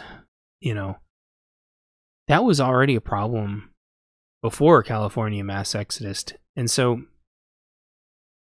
if I just go to some other state, A, I'm not going to have a job.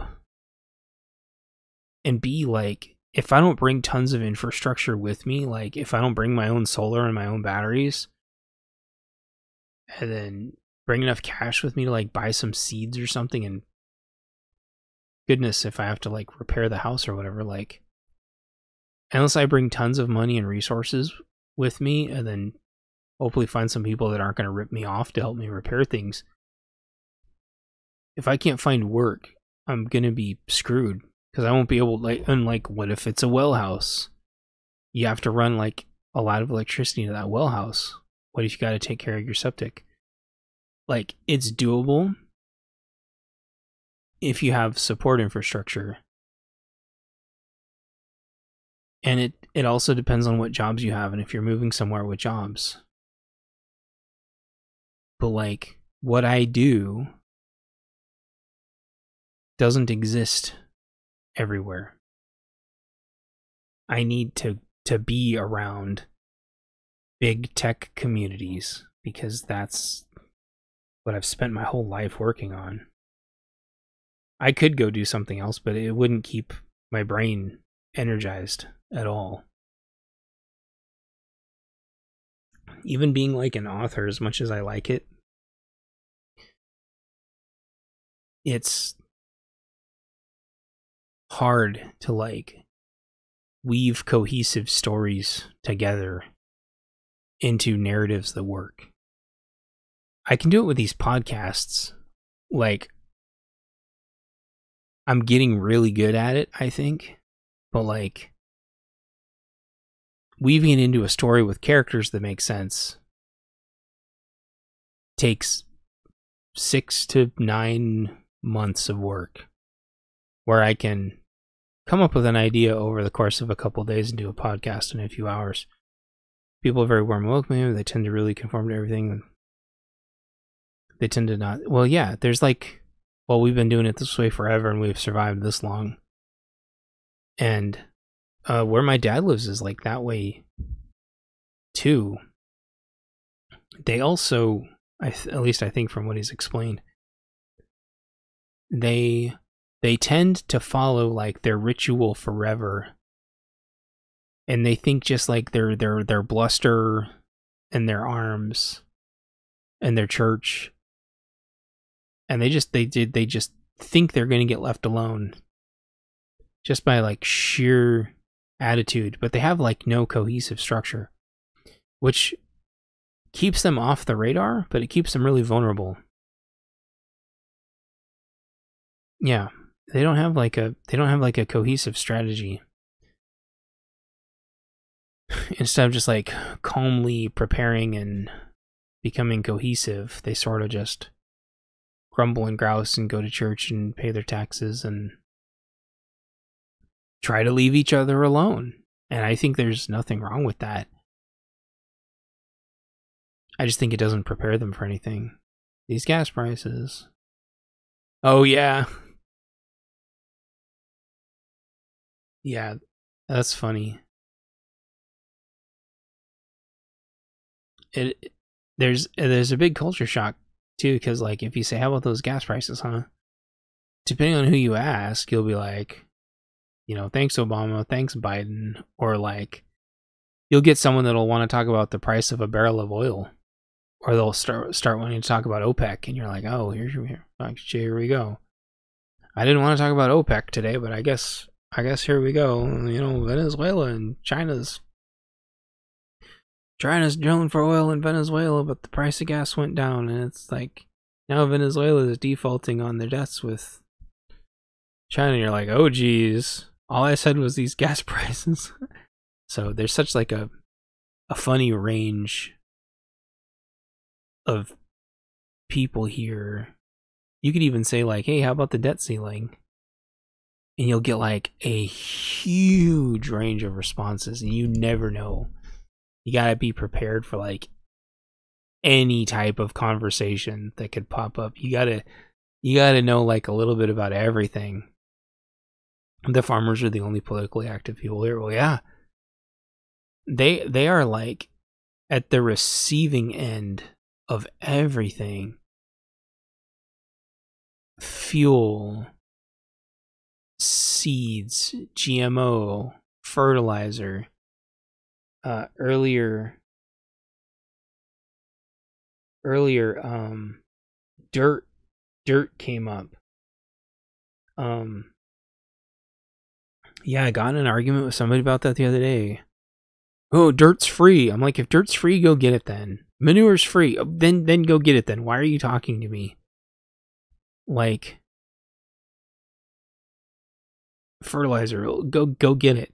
Go get it then. Go get those things. If they're free, go get them. Oh, because it costs fuel and time. Oh, okay. So it's not free then. Like, you could argue that everything costs fuel and time, but like,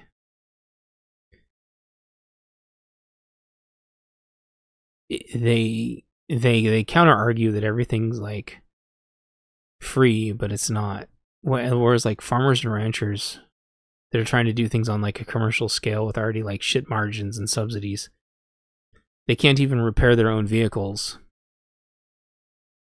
And I get it, like they want to have warranties and stuff, and they don't want to screw with things themselves and void their warranties, and so I'm kind of like a little bit on both sides. But like, if they don't want to pay a warranty because they can't afford it, and they want to just fix the thing themselves and live without, you know, another warranty and stuff, and it requires a truck to haul loads of dirt. I know, and I don't have a truck, and it's not that I don't think I don't need a truck, and it doesn't have anything to do with like an extra vehicle. It's that like I can do like 99.9% of everything in my entire life with just like hybrid all-wheel drive SUVs. Not hybrid, crossover, you know, like mid-size all-wheel drive SUVs. Like there's the mid-sized ones. Like, trucks are so awesome, and being able to haul dirt is so awesome, and being able to move big things around is so awesome and helpful and useful.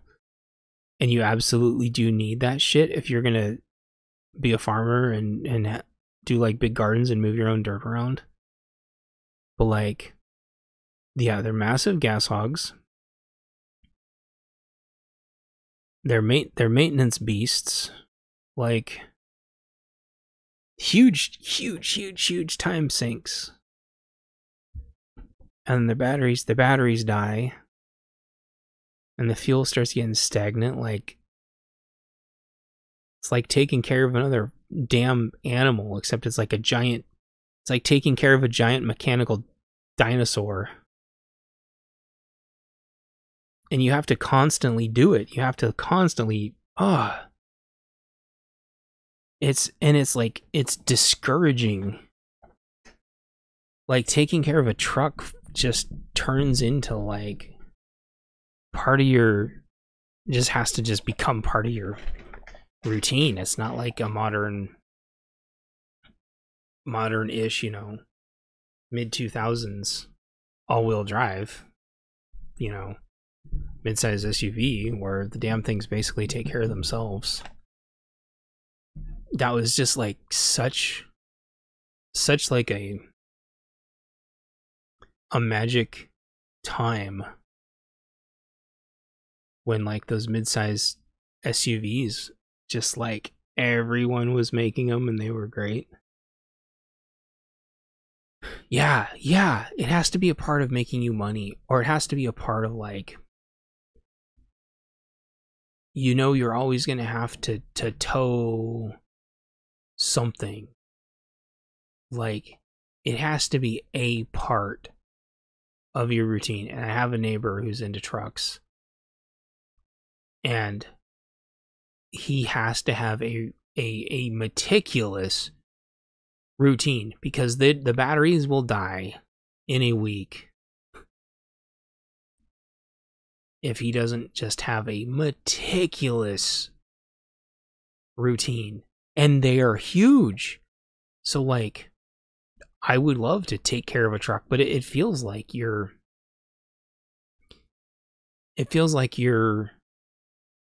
what's that word? Like, not sponsoring a child, when you like, when you foster, it feels like you're fostering like a child, except it's like you're fostering a giant metal dinosaur. Takes up a ton of room. You know, like those old like silly books where it's like, all right, let's get an elephant. And you're like, oh shit, this thing's huge and it eats a lot. And it makes a big mess.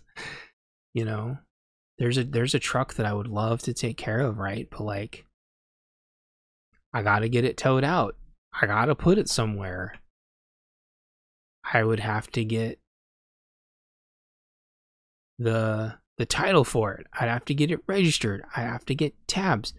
It probably needs like thousands of dollars worth of work. It needs the fuel pumped. It's going to need the battery charged. And it's probably going to need a new battery. Like, and I don't have anywhere to put it. Like, and I don't have any way of moving it around. And so it's like, so what do you do? And I would have to, it's just another thing I'd have to take care of. It's like owning a horse if you don't use it for earning money. Oh man, horses, people and their damn horses. Which again, like, to be clear, if we're keeping with the theme, I could argue in 10 or 20 years, like, owning horses could be a great idea, but like, don't let the damn thing sprain its ankle, and don't let it see something that even, like, if they so much as like see a hose, they're gonna like kick you off and kill you because they think it's a damn snake, and horses are spazzes. But like, sure, horses might be the only way to get around, but also, like, in the Wiki Wild West, how did everybody afford horses back then? I know you play Red Dead Rising, but like, they don't do they ever actually explain like how people even get them? I guess like when two horses love each other very much, like they make a baby horse, so then you do some like work for them, and then you get the horse and you get to raise it. Like, you don't go tame the damn things. Or do you like hire a bunch of people to get horses, and so you could ride around the horse and go capture another horse and like bring the horse home and then like tame the horse like it's a damn video game? Hi, horse. I need you to be my vehicle and indentured servant for the rest of your life. As long as you don't sprain your ankle, then I gotta turn you into glue and dinner. Like, I can't imagine like most of society treating horses like vehicles anymore, because they've turned into people's pets. And they're just a status symbol for like super rich people. Like, they're like motorcycles. Except I would argue it would make more sense to have a motorcycle than it would a horse, or a dirt bike, or a quad. Donkeys. Yeah, donkeys and llamas and alpacas. Yeehaw. Donkey. So, I guess that's kind of where I want to leave it. I want people to be like thinking about those things. Like, one of my answers is like, I suspect people are going to be switching over to e-bikes and then using what little solar they can muster to charge their e-bikes, and then just try to take really good of their solar panels and hope the lithium on the e-bike doesn't go thermonuclear, and hope we get to like more stable, like, liquid solid batteries. What are those called? Semi-solid fuel state batteries that are non-volatile. Then maybe we all switch over to e-bikes. But sooner or later, those are going to be on subscription services with, nodes that go to a satellite somewhere, and if you don't pay your service, your bike is going to shut down, and you're going to get pulled over for having an unregistered e-bike because you're not paying your e-bike tax. And if you don't think that shit's coming, it absolutely is. So, like, I think I still stand by the, like, a lot of the decisions you make for the next 20 years, you're going to be having to make now. Whether it's crypto or ammo or firearms or e-bikes or machetes or any of the other 10 million things like crypto took like a giant shit today, which I wouldn't have expected because it's the weekend, and usually like weekend trading is like big for crypto, so I don't know what's going on. But my favorite crypto took like a 5% shit today. So, oh, chat says another reason people move to the city over just for public transport. So, yes. And they're trying to make more like quote unquote walking spaces. That's something I didn't bring up in my last two podcasts that I meant to. One of the second and third downstream impacts of people needing to go back to the city is to subsidize public transport that's hemorrhaging money right now because nobody's down there. So people will move to the city for public transport because they'll have to. But if people don't move back to the city, they're going to lose public transport anyway. Part two, being able to walk everywhere. They're trying to make more walking spaces in the city, which means vehicles won't be able to drive there, which is going to increase traffic, but whatever. The second, third order effects from that is being able to walk everywhere and being in the city will fix a lot of problems, except you'll still be stepping over people overdosing, people screaming at traffic lights and each other and the wall. People overdosing, people shitting in the street, pissing on everything, sleeping everywhere, which again, whatever, like people need to live, people shouldn't freeze to death. I don't think putting giant spiky rocks everywhere is a solution either, but I would need to like talk to some people about. I just see the homeless putting their tents around the giant spiky rocks and then using the giant spiky rocks as a shelter. So I don't get that. I don't know what to think about that, but like walking everywhere isn't safe, and they're forcing everybody to go down there and walk before they make it safe. And yeah, I don't know. I don't know what to think about that either. Except I think it's like a cart and horse thing. I think if they don't plan on funding more police, it's the same thing like the New York subways, which are insanely dangerous. Like they doubled or tripled like the cops in the New York subways, and they're still like crazy dangerous. You don't know what happens to farmers. I think farmers are going to become further corporatized. There's almost no like private farms left. I think it's going to become corporatized. Or if anyone, goodness forbid, is able to hold on to their farm, I think that they're going to have to invite people to come on it to work. And everyone's going to have to kind of work together and take their food home and share and trade. And more people are going to be living on the farm. And it's going to be like ye olden days, where it's like, okay, we got a farm. We can have 24 people living in here. And I need to have 24 people to run the farm. And until somebody can until someone has like an amazing wife, they can crank out 24 kids.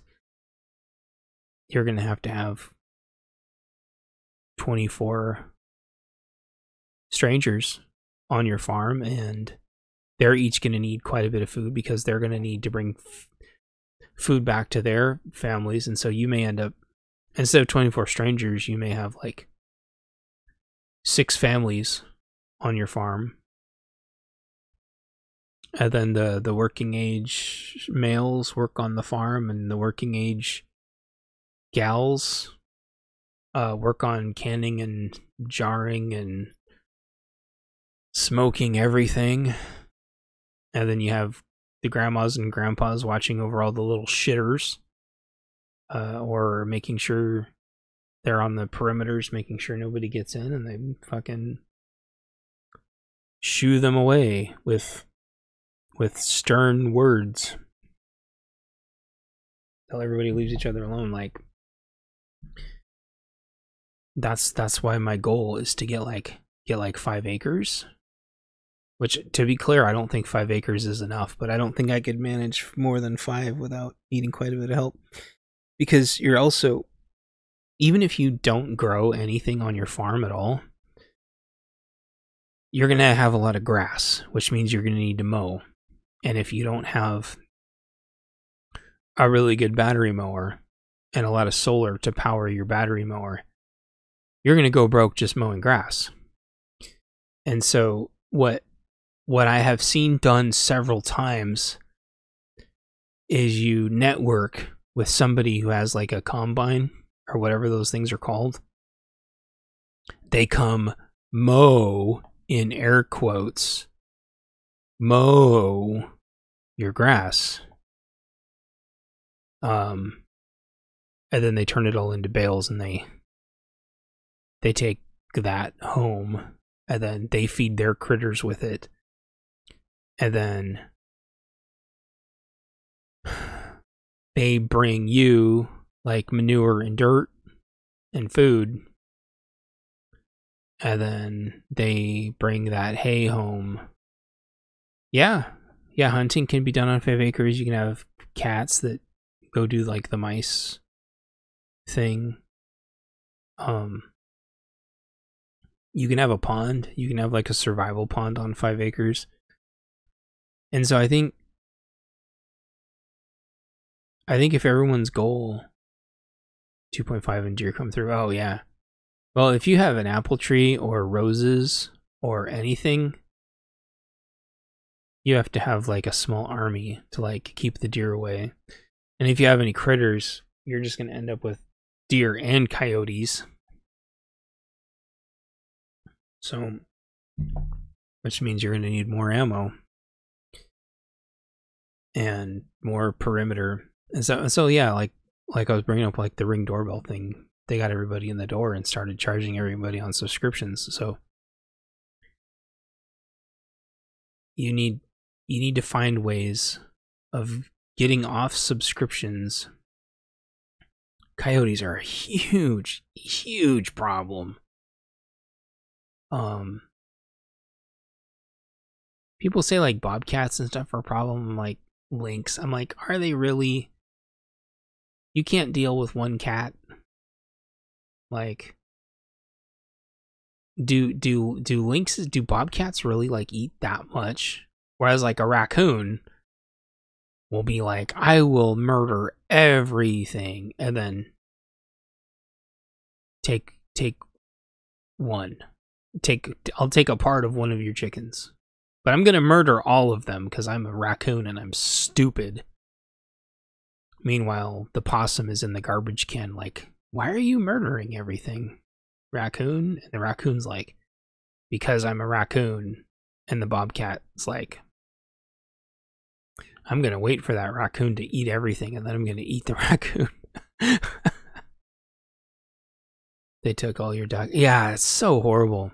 One of the neighbors took care. I forgot if I told you this. One of the neighbors took care of the raccoon. Like a month or so ago.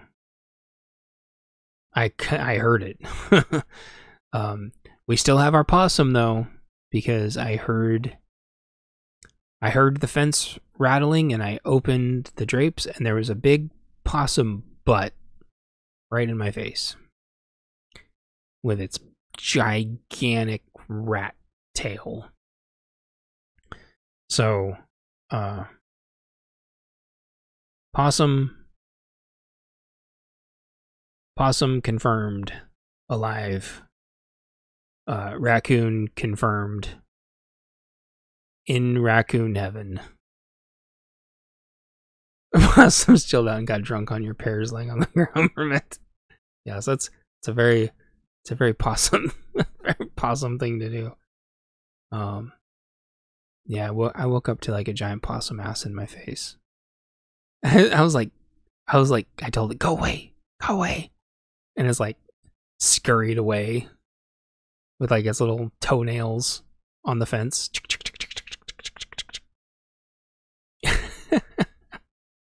Go away. Shh. I'm trying to sleep. I can't sleep with you on my fence. They make such a racket getting their big fat asses like up fences. With like a raccoon,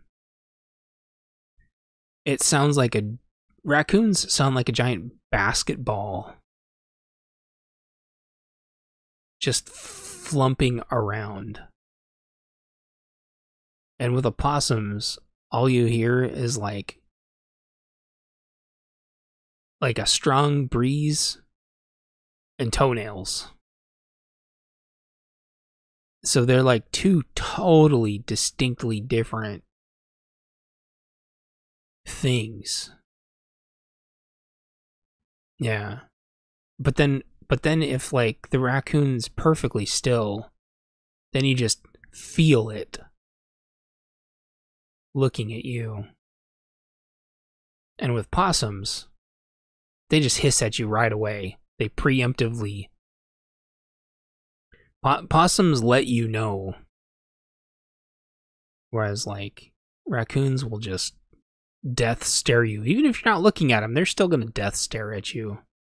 Go away, you stupid giant fur basketball.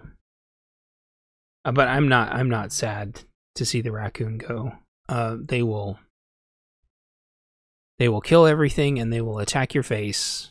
Whereas possums, they just kind of waddle around and be funny. So yeah, anyway, I'm kind of rambling now, but like, I hope I lost, obviously I lost a lot of people in chat. I know my podcast and my discussions and my thought processing and my thought direction's not for everybody. But like, I think a lot of YouTubers would say, getting out of debt is important. I think getting out of debt is the first step. Absolutely. With interest rates going up. But I think like buying what you need now before it's either too expensive or unobtainable. Oh, you're still here? Okay, cool. And like getting off your subscription services, which I know for internet is impossible. I think until we move to satellite, but then I think, then just the satellite prices will start creeping up. I don't know what to do about that yet. I wish there was a world in which we could live without internet. But there's always going to be like Wi-Fi, like if you have a place nearby with Wi-Fi. But here's the thing about internet. I want to say this really quick. I feel like we'll eventually also live in a world where fewer and fewer houses have internet. And you're going to have to like, if you're the most well-to-do person in the neighborhood, people might need your internet to like send emails. They might need your internet to do their banking or order groceries. And granted, like they might still see IP addresses and not let people order, but maybe they can put in other addresses and say, I'm ordering for this address. I think we're eventually going to be living in a world where you're going to having to be like loan your internet out to your neighbors. And then maybe they give you a couple eggs to do banking on your Wi-Fi or something really quick. So I want you to think about that too. Raccoons are terrible. When they're overpopulated, they're a nightmare. Yeah, they are. Even one raccoon can just do so much destruction. Whereas like if you have an overwhelming number of rabbits, they can do a lot of destruction too. But the rabbit population is fairly easy to control. People building their own ISPs for the town. The problem with that is like getting it connected to the bank. It will be offered for free so they can watch what you do. Oh, I want to talk about that really quick. That happened in like 10 cities. And I don't know whatever happened to it. And it's not like the worst idea on the planet. but also like the amount for taking on that much infrastructure is insane. And the only way they would be able to make it work is if they had access to all of your activity so they could use it to serve you ads. So I would argue that they probably would have to watch what you do just so they can serve you ads and steal your info and then sell your info. And was it Facebook? I was just reading this morning. Facebook got in trouble, although I think they're going to be able to get out of it because they're fighting the FCC. That's the other thing is corporations, even though corporations and the mothership are best buddies, they're still fighting over a lot of things.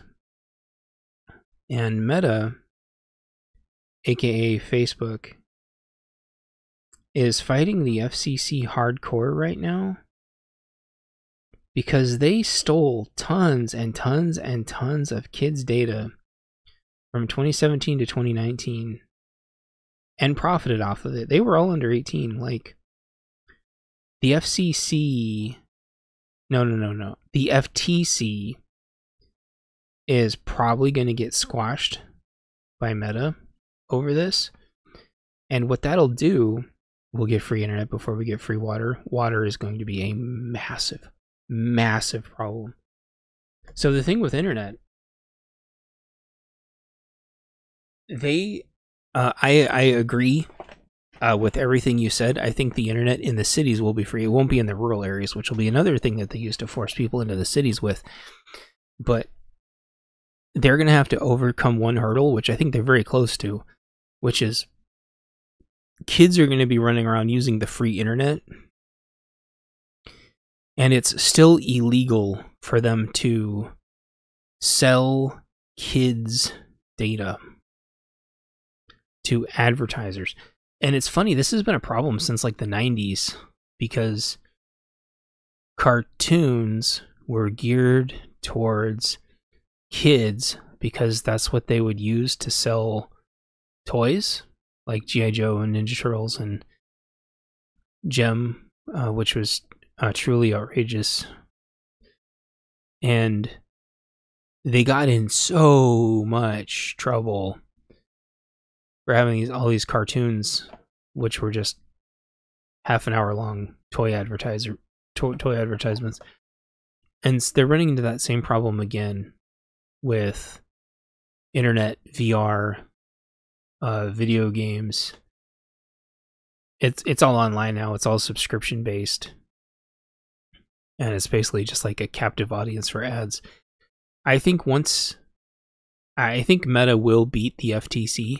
I think once Meta beats the FTC, it's going to be open season on taking kids' data and reselling it to advertise directly to kids.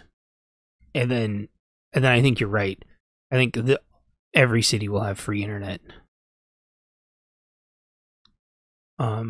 Because they'll want all that data to sell ads.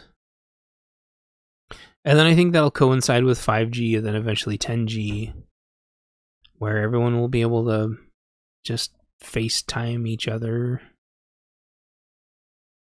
And then we'll finally be to that society where everyone's face calling